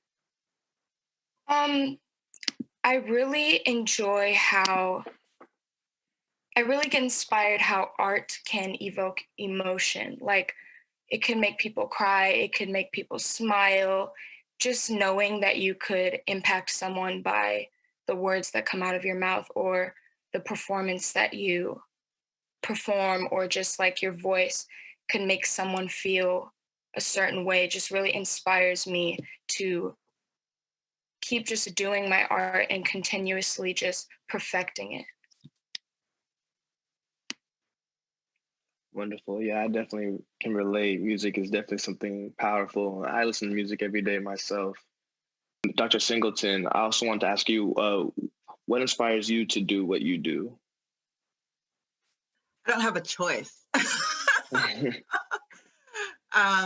My own personal story and recovering from and I wouldn't even call it a full-blown illness, but I was lucky enough that I had some intuition, again, from my mother, and she instilled in me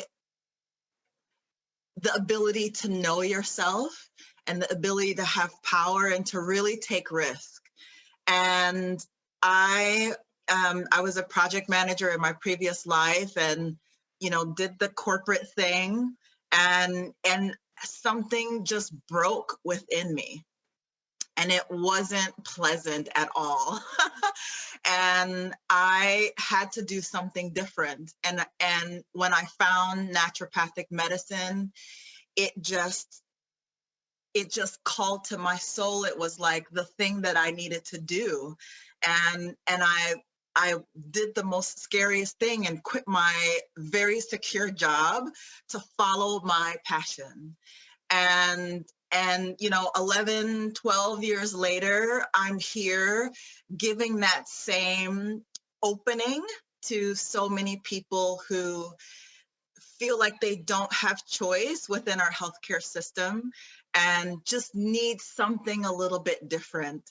They need to think about food differently, or to exercise differently, or just, like I said, to let go of all of this weight that they carry. And the weight translates into disease when it festers and sits. And this is my mission, it's my calling. So when I say I don't have choice, this is what I am meant to do, to enliven and awaken and encourage people to take risks. Because if you don't do it for yourself, who are you going to do it for? That's true. That's real. That's real. And following your passion, yeah, that's something that we should all aspire to do, and taking risks. It's easier said than done, definitely, but it's important to maintain that. And I just want to note how I like how you and Bentley, even though both of you are different paths, you both touched on sort of that motherly influence. And I can also attest to that, how my mom inspired me to do a lot of the things I do today. And I also want to ask Dr. Soso, or Ms. Soso, sorry, what inspires you to do what you do? Well, let me first say thank you for that, speaking into existence, me being a doctor. I appreciate that. Also, I'm going to receive that and maybe press on that as well. But I don't know if you want to hear. I'm not going to give you the long version because I had a journey. Initially, when I graduated from high school and went to college, I was going to be a journalist. Actually, I was going to be a news anchor woman. I thought I was going to be on the Channel 7 News, and that didn't happen that way. I ended up. I thought I was just taking a job in college on the side to be a group home counselor. That was my first thing in college. I'm a group home counselor. And I thought I was just doing it for the money, for the money. And actually, years went by. I did some other things in life, but that experience, working with other young people, particularly at that time, drove me to change my major. I went to school. It was a whole interesting journey. And I actually, due to some personal experiences, didn't like social workers, didn't like people. And I ended up professionally becoming what I didn't like. But, and so as I continued developing and growing and getting my education and things of that nature, and having the different jobs I have. I know a lot of people, when the MC said, she's been working for 30 something years. Yes, I have. I don't look like it, I know, but I have been working in this field for a long time, not really understanding all the different steps I was taking, not understanding it, but following it. And I believe that it's more of a ministry for me. And that's why it has become, and how it became my purpose. When it became more, when I realized, when I first off surrendered that I was going to be a social worker. Remember, I told you I didn't really like that too much at first, but I surrendered to that, and it became more of a ministry. I worked in different settings, as you heard. I worked 20 years in a hospital, an emergency room trauma center. And in that work, the most work was to get up and leave my warm bed. But once I hit the door, the touching of lives and being there for people when in their worst space, in their worst time, that is how and when I began to see what my purpose was. And that it was not just a purpose, not just a job, but a ministry. I liked how you sort of, I was actually about to follow up with that question. When did you realize you were on this path to greatness? When did you realize your purpose? But you kind of answered it in there. And you, I like how you incorporated how, you know, it wasn't like a straight path, you know, it kind of took different steps, you know. And I actually wanted to pass that question along to Brianna. When did you realize your purpose, and what moment did you know you were on the path to your greatness?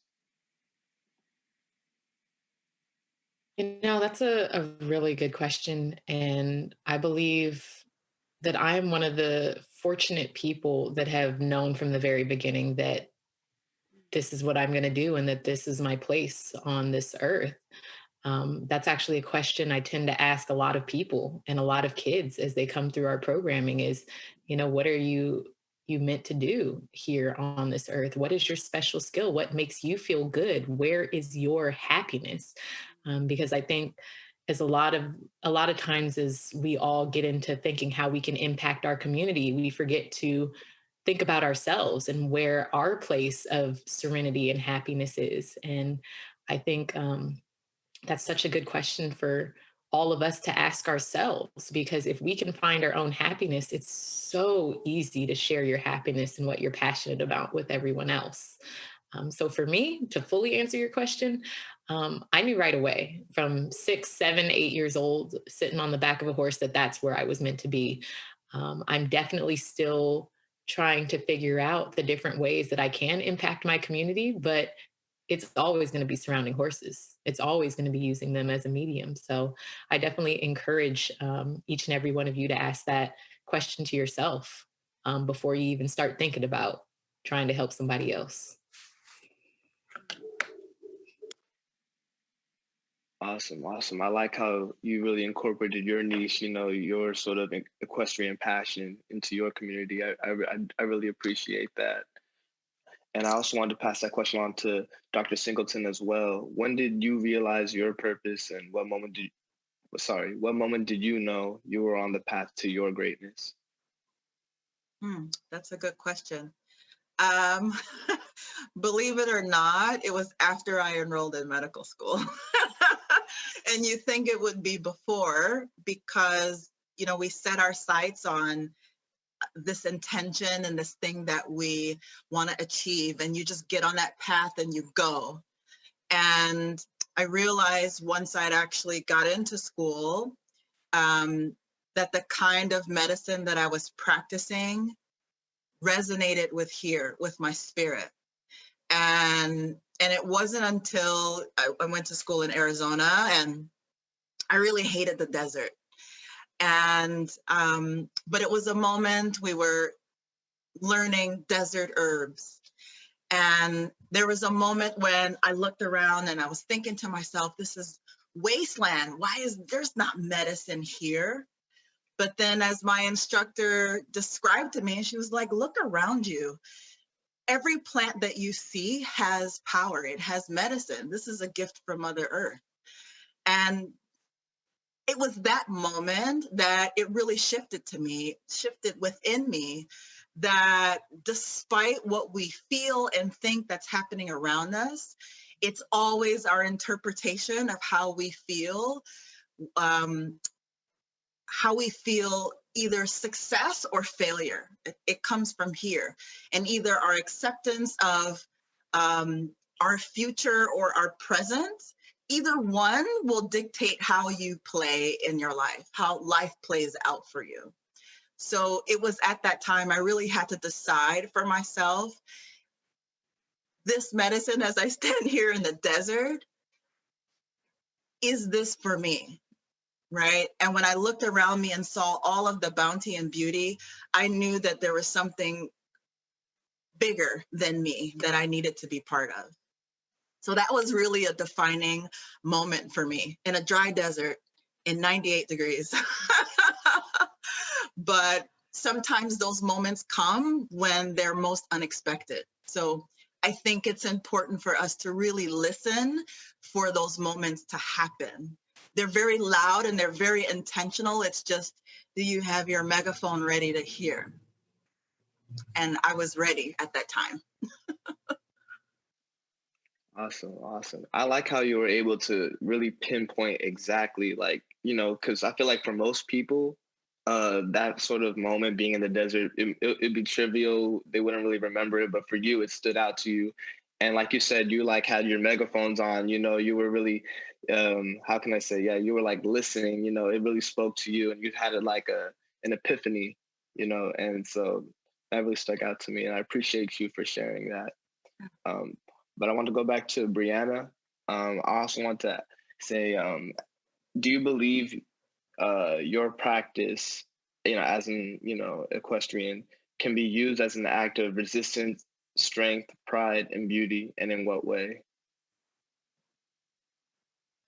Yes, I definitely think it can. You know, as I showed when I went to the protest, I actually didn't even have a full understanding of how much it could impact myself. I had no idea.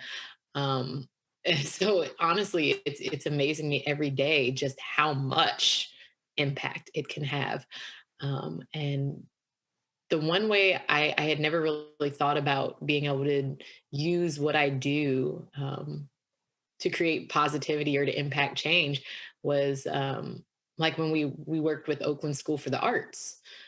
That was a very unique experience that I definitely want to play with and see what we can do more with, because it really it began by just something fun that we were going to do in the Sunnydale. So my sister is a San Francisco police officer, and every year the police officers, in conjunction with Mercy Housing and Boys and Girls Club, go out to the Sunnydale, and they do a huge Halloween block party. So last year we brought the horses out. We were the headless horsemen, and we rode down the street with these big pumpkins.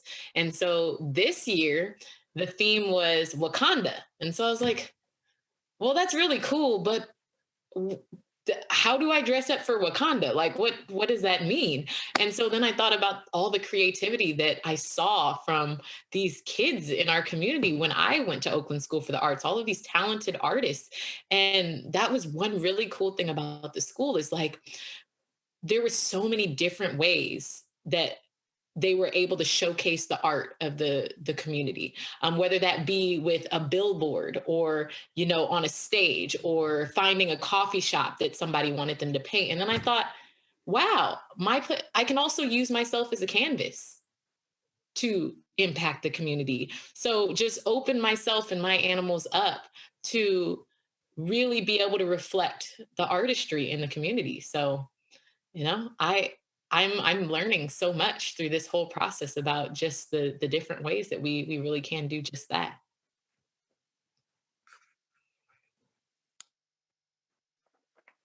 Nice, nice. I really just like how, you know, your practice has been able to, you know, like what you talked about with the Wakanda thing with the Oakland School for the Arts. That was really interesting, and being able to see it on video too, seeing some of like the art that was done. I also saw that, you know, you had like they even did like a costume for you too. I thought that was really nice. And yeah, thank you for sharing. Thank you. Dr. Singleton, I know you kind of touched on this in your presentation earlier too, but do you believe your practice can be used as an act of resistance, strength, pride, and beauty, and in what way? Yeah, and in the sense of when I think, or when people come to me and they, you know, they're always a little fearful, and they're going to a doctor's office. But again, like I was mentioning, it's really about, for me, it's about creating that relationship. And I think so many of us don't have good relationships with people that can help uplift our health. Either because that resource is not available or because there's distrust. So for me, it's really using this medicine, because oftentimes I am going through the standard procedures of, right, you get your lab work, we have to do your blood pressure, have to take your heart rate. That's basic. But when it comes down to, it's a relationship. It's the most intimate relationship you can have, right, between you and your health. So I think of my job as having the space for people just to be open, to be comfortable enough to start that exploration.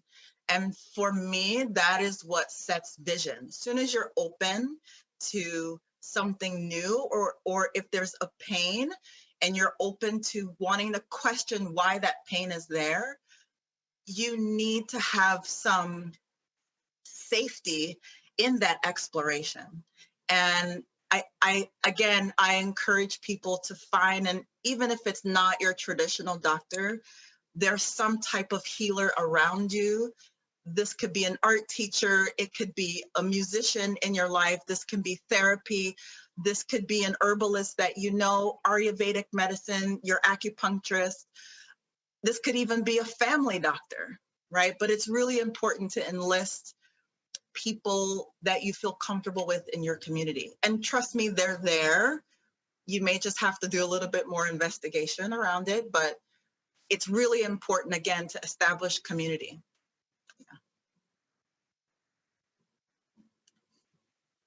Thank you. Yeah, I like how you brought up about the different ways, we could sort of practice that sort of self-healing. And, it doesn't have to be, therapy. It could also be art, music. And I like how you touched on those things. Thank you for that. I would also like to remind our audience that the Q&A feature is available, and to please ask questions for our panelists. And with that, I'll just keep continuing on with the presentation. Can I ask, Bentley, what do you believe are your personal and professional goals for the next 5 years? Even though I do study vocal music at the art school, I've also been studying acting outside of school, like Miss Karen Roy said. At the moment, I see myself in 5 years as a film and television actress. I've always loved how I could express my creative self through acting. It's just, I've always told my mom that I like to act because when I was younger, I was like, I want to be a doctor. No, I want to be a painter. No, I want to be some French woman on a hill with a horse. And you can do all of that by acting. Like, acting allows you to express all of those creative things that you want to accomplish or do. And I've known for a long time that it's a career I've wanted to pursue. And also, I would just love to expand the legacy that we have right now of Black female actresses.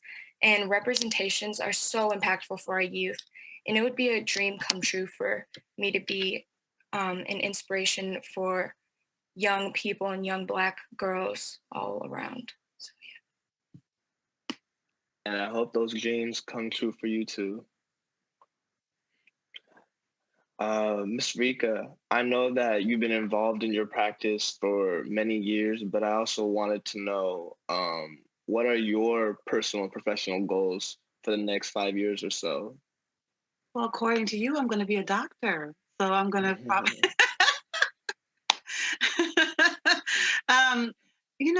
that's a good question. So I'm actually, I guess kind of similar to Dr.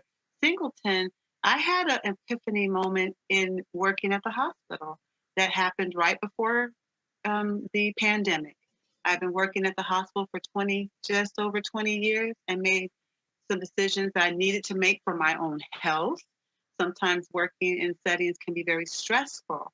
And so for my own health and quality of life, I made a decision that I was going to, one day, just kind of around, just made the decision that I needed to make a change.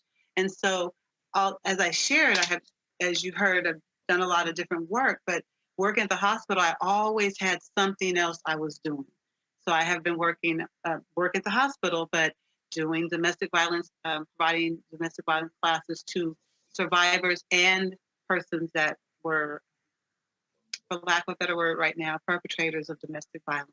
So batterers and survivors. I took extra courses and classes and certifications to do all these different things while working at the hospital. And I had a part-time practice. I kept it very part-time because you just can't work full-time both places. So I think in the next 5 years or so, my hope is to, and I'm actually working on it right now, primarily doing and being available to provide counseling and therapy services to the community and not have the other thing. So stepping out into my ministry and doing it on my own, totally on my own versus working for someone else and doing that. So basically becoming more of a full practice in addition to me providing counseling. I teach classes actually at my alma mater, San Francisco State University. So I'm thinking I might go in the direction of academia where the doctor part comes in. If I wanted to become full-time and tenured, I'd have to get a doctorate to do that. So thank you for speaking into my world, Anthony. I appreciate that, brother. I appreciate it very much. So that's what I'm looking at. Thank you for sharing your experiences with us. We greatly appreciate that. I greatly appreciate that. So thank you. And yeah, I like how you have multiple ideas, multiple different paths, and I hope, those work out for you. Definitely. Thank you. Just a moment. I believe in having multiple faucets. Faucets. When one faucet dries up, you turn the other one up. A lesson to learn, everyone. A lesson to learn. Thank you. I never thought of it like that. Thank you.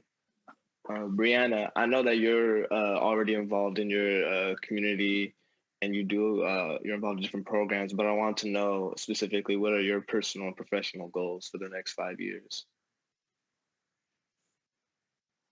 Ooh, that's a deep and loaded question right there, I have to say.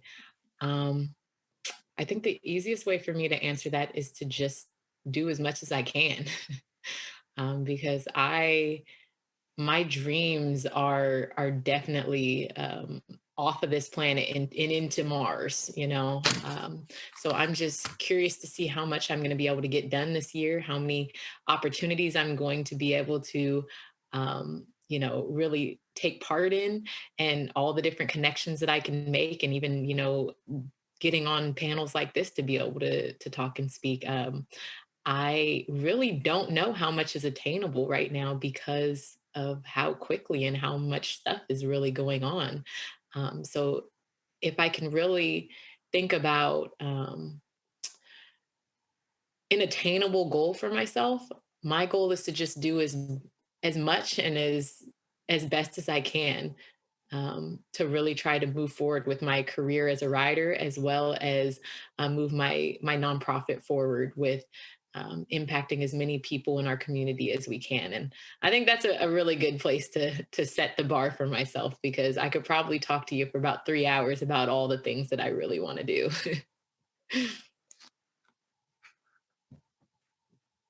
So to follow up with that, we actually have a question from Miss Claudia, and you touched on about being a writer, and she wanted to know actually, what do you do to balance your family and work? Ooh, that's the one question I don't have a good answer to, because honest to God, going after all of these people that are talking about self-care and taking care of yourself, I don't know. It's hard for me to answer that question after hearing about all the ways that we should be taking care of ourselves. So I'm just going to keep it real. Horses, for me, are an addiction. Addiction to me in our communities, and especially our Black communities, is something that is hereditary. And I feel very thankful that my addiction just happens to be something that I can use in a very positive way. So as many members of my family have taken part in drugs or other real behaviors that aren't good or conducive to positive change in our communities, I found horses, but it's an addiction for me nonetheless, you know? So it's something that I don't really take a break from. Especially when you're talking about something that is not only my job, my livelihood, this is my passion, this is my career choice, this is, you know, it's my, how I exercise, you know, it is literally everything for me. So honestly, I have absolutely no separation between what I do and family, because my husband is a charro, so he's a Mexican cowboy. My daughter is only 3 and she rides. So I don't get a break. My entire life is horses. If you guys are ever around me, I smell like horse probably like 90% of the time, and I will not apologize for it. Sorry, not sorry. You know, oftentimes my locks over here, I might have a piece of hay sticking out the side. It's a very rare occasion that you'll actually catch me clean. And my daughter and my husband are for the most part the same way. So my my ranch tends to be a lot cleaner than my house is. You know, we definitely they get vet care and money spent on them way before I do. But I feel like I'm doing okay because I've got a smile on my face, and so does my husband. My baby isn't the cleanest all the time either. Sometimes that little kid runs past you and you just who was that, you know? But she's got a smile on her face too. So I definitely do want to strive moving forward, though, to listen a little bit more to these wonderful, educated women that we had speak here today, because we definitely do need self-care. And so I think that's part of what I'm going to be taking away from today here, is to try to listen to these wonderful ladies that have so much knowledge in these areas, and really really try to step away from my addiction a little bit, and you know, and really think about drawing a line there, but it's a work in progress. Yeah, like Miss Claudia said, thank you for keeping it real. I love the energy. I love how, you know, what most would consider a hobby for you, as you described it, is a passion, you know, a lifestyle, a career. So thank you for sharing that with us, and thank you. To follow up, they say art speaks 1,000 words, but in 10 words or less, what does your art or discipline or practice say about you?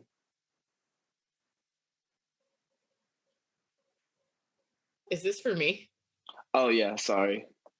Sorry. In 10 words or less. You're just giving me all the hard questions over here today, buddy. All right. I'm loud. I'm an addict. You you have to pay attention to me because I'm loud and I'm addicted to horses. So I guess a way for me to answer that question in 10 words and less. Hi, my name is Brianna and I'm a horse addict. I enjoy riding horses and little kids. Hi, Brianna. That's about where I'm at. I love it. I love the energy. Thank you. Miss Rika, same question to you. They say art speaks 1,000 words, but in 10 words or less, what does your practice say about you? Can I get 25 words? I'm kidding. 10 words or less. Let me think about that. Oh goodness.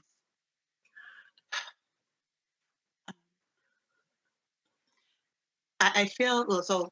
Oh no, I already use words. Look at that. Don't count those words. Don't count those words.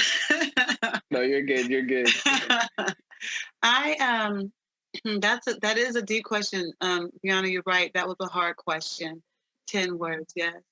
What my practice or my work says about me, that I am passionate about helping people find their utmost wellness. Oh, that's too many words. Utmost wellness, mind, body, and spirit. because all of it's connected. We cannot just heal body and feel that mind is not going to. All of this is connected. So live your best life, and I hope to help people journey towards that. And as I did not share this time, but I do use art in my practice. As I said, have said before, that we can't always find the words to the trauma that we have experienced. Sometimes the talk therapy is not all of it. And so finding a place. So I hope to lead people, be passionate about leading people to live well, mind, body, and spirit. Love that, mind, body, and spirit. And to follow up, actually, we have a question from the audience. Miss Karen Roy asked, oh, sorry, this is for Dr. Singleton, my bad. But Dr. Singleton, what is your favorite way to relax and wind down at the end of the day? Ooh. Let me pick the one that's safe for televised, recorded TV. I would say cooking is one of my passions. And, you know, always coming up with a new recipe or trying something different with food. I really think that, you know, spices are, what do they call it? The flavor of life. And my spice cabinet is huge and filled with spices from all over the world. I'm a traveler. So I collect, when I'm in a different country, I collect spices. And, you know, one of my favorite that I'm sampling with now, doesn't work with every recipe, but it's Szechuan peppercorns, and I got it from Beijing. And even though it's a couple years ago, it still has a kick. You know, little things like that make a huge difference to just the wind down, right? Because I'm a big advocate. After you get home from work, you put the separation and then you do the things that you enjoy, right? And Brianna, please, if you know, being a horse magician is what you do 24/7. It's way better than some of the other things that people are addicted to. You're absolutely right. So thank you for keeping that extra real, but you will find balance when it's appropriate to you. So I'll just say that. Yeah, but that's the thing I enjoy to do. So it's cooking, and then oftentimes I'll have a book on tape. My patience for reading is a little thin. So I find if I just have the earbuds in my ear, it really helps me to just calm down and relax, just having that voice in my head. And I put on my noise canceling headphones and I have my book on tape, and I go to a different world. So between, you know, cooking new recipes and a book on tape, or even listening to music, that's my wind down. That's what I choose. Thank you for sharing. Thank you. Ms. Karen Roy, I also want to pass that same question actually to Ms. Rika as well. So Ms. Rika, what is your favorite way to relax and wind down at the end of the day? Mine is music, but not just listening to music, although that is definitely my highest. And I have different music. I mean, it could be anything from meditative music that's quiet and soundscape type, but also making music. So one of the things I picked up during COVID-19 pandemic is learning to play the drums. Something that I have wanted to learn my whole life. It's on my bucket list. So these days, some things I'm usually doing to wind down is actually practicing. And I don't mean, I'm talking about traditional kind of band drum type of things, but the vibration of hitting the drum, the vibration of music in general is very soothing. In addition to, I like to sing. And so I find myself having concerts at home sometimes, all by myself, between my singing, my drumming, and then moving, because I like to dance. Those things make me feel good and is a wind down for me. And then on other days, though, I need less than that, and that is just to rest. And a lot of us take for granted the time that rest is important. I mean, we know we need to sleep, but I mean rest.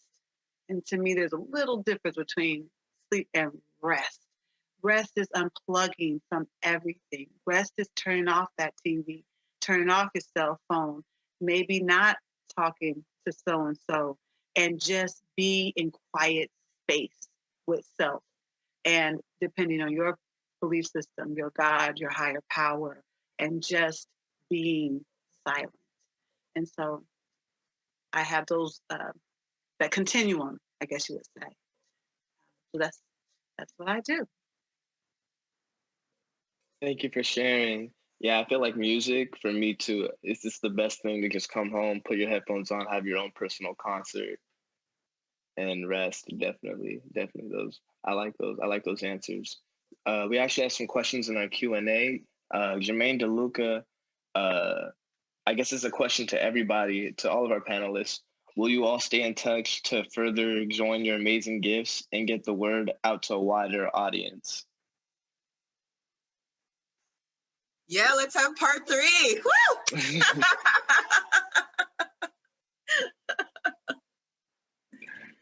No, I think that, forums like this are really important for many reasons.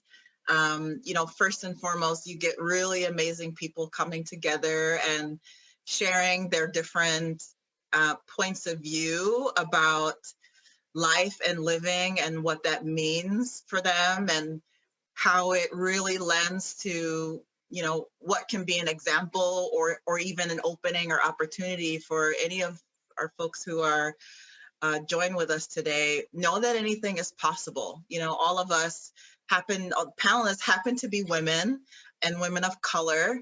And so for all women of color who may be joining us or may watch this in the future, you see that you have a really dynamic, diverse array of priestesses and goddesses, and we all have had different pathways, but have come forward to really stepping into our passions in life and really embracing that. And for me, that's what matters.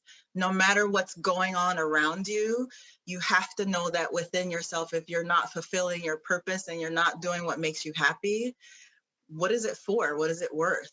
So Brianna, like you said, find that thing that makes you powerful and do it. Why not? What else is there to do?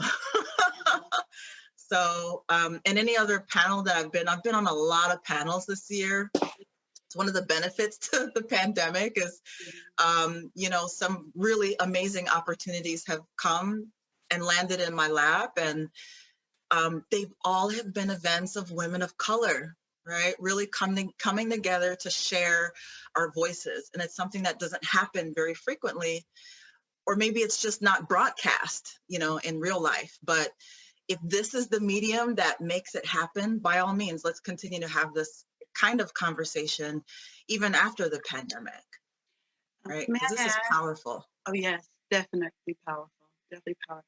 I'd like to add, as we're speaking of people seeking their passion, seek your passion and don't chase money. Because if you chase money, like this, if you find your passion, something that you love, the money will come. Will come. The way that you take care of yourself, because I know we all have to live, we all have to eat, we all have to have a roof over our head. If we focus on just really seeking and going for what it is that I know so many people, I have people in some of my clients, corporate job, love the money. I mean, good money, whatever, that's subjective too. Let's be clear. Good money is subjective. What you need is different than what the next person needs or wants. But my point is, but they feel empty. They feel they come to counseling sometimes asking about their purpose because they're working in a position, in a career, in a job, but not necessarily in their purpose.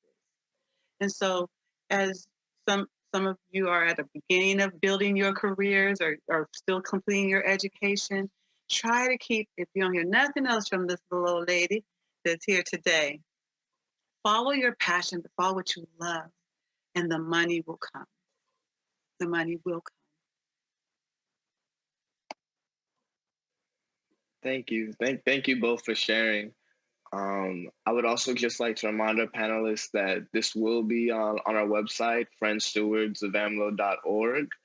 And it'll also be on YouTube as well. I think the video will be uploaded probably after this presentation, the day after. So yeah, it's here to stay. And yeah, so we actually have another question in our Q&A from Whitney Rowland for Bentley. How are you balancing school and COVID, and what are your hobbies outside of school? I am still trying to balance school and COVID, and it is not easy.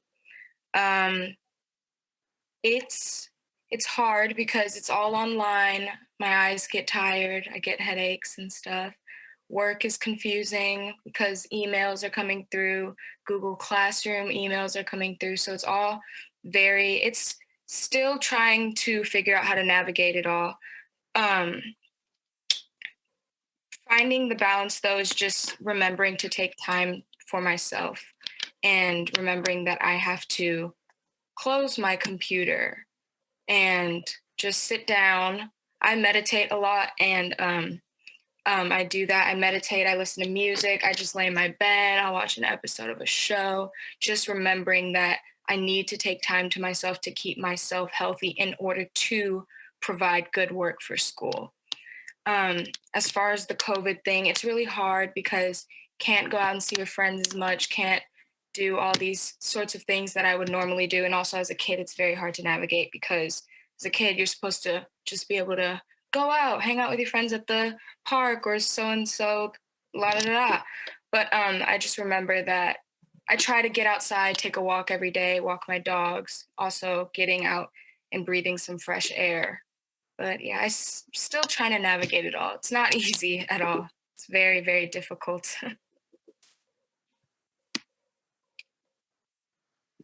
Yeah. Can you also answer, do you have any hobbies outside of school as well? Yeah, sorry. Right now, it's kind of hard to have hobbies, but because I don't have a lot of creative spark right now. But I'm trying to. I just study acting a lot still. My mom's like, "You're always watching TV," and she doesn't realize that like when I watch TV, I study. I study things so hard. Like watching certain points in TV shows, like why did this person choose to say that line like that, or this or that. It's just, I constantly study acting and also doing projects with my friends, such as creating music. I talk to my friends a lot and we'll make a song together and like post it and things like that. So those are my current hobbies, but yeah. All right, thank you for sharing. And yeah, I'm sorry that you have to deal with this pandemic and online learning, but because I feel you as a student, but thank you for, still managing to stay on top and triumph. And that concludes our Q&A section. There are no more questions. So thank you so much to each and every one of our panelists for coming on, taking time out of their day to just talk about their art, practice, passion, whatever they're involved in. Thank you so much. And thank you to the Friends-Stewards of AAMLO for allowing me to be a moderator for the panelists and, just to be able to be a part of this presentation. So thank you so much.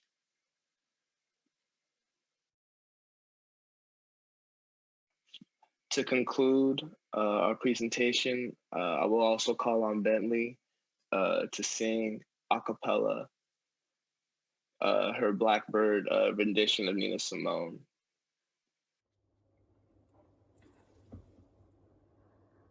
Why you wanna fly, Blackbird? You ain't never gonna fly. Ain't no place big enough for holding all these tears you gonna cry. 'cause your mama's name was lonely,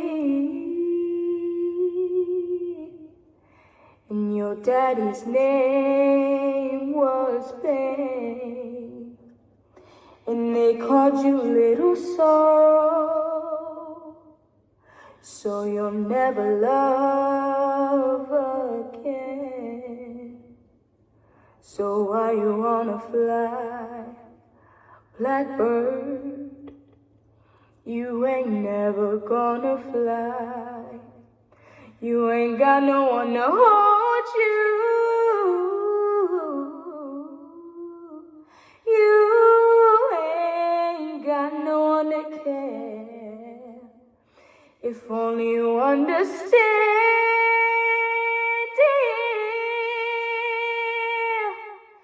nobody wants you anywhere. So why you wanna fly, blackbird? You ain't never gonna fly. So why you wanna fly, blackbird?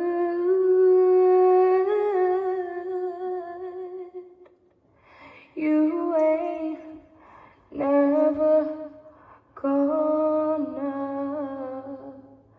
fly.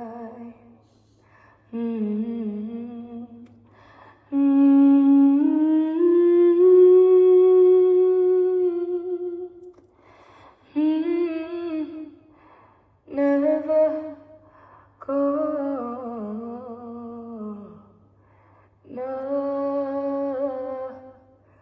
fly.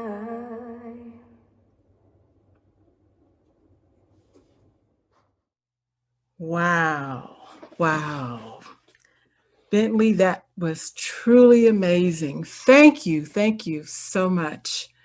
Wow. All I can say is, wow, I feel the emotions in your voice.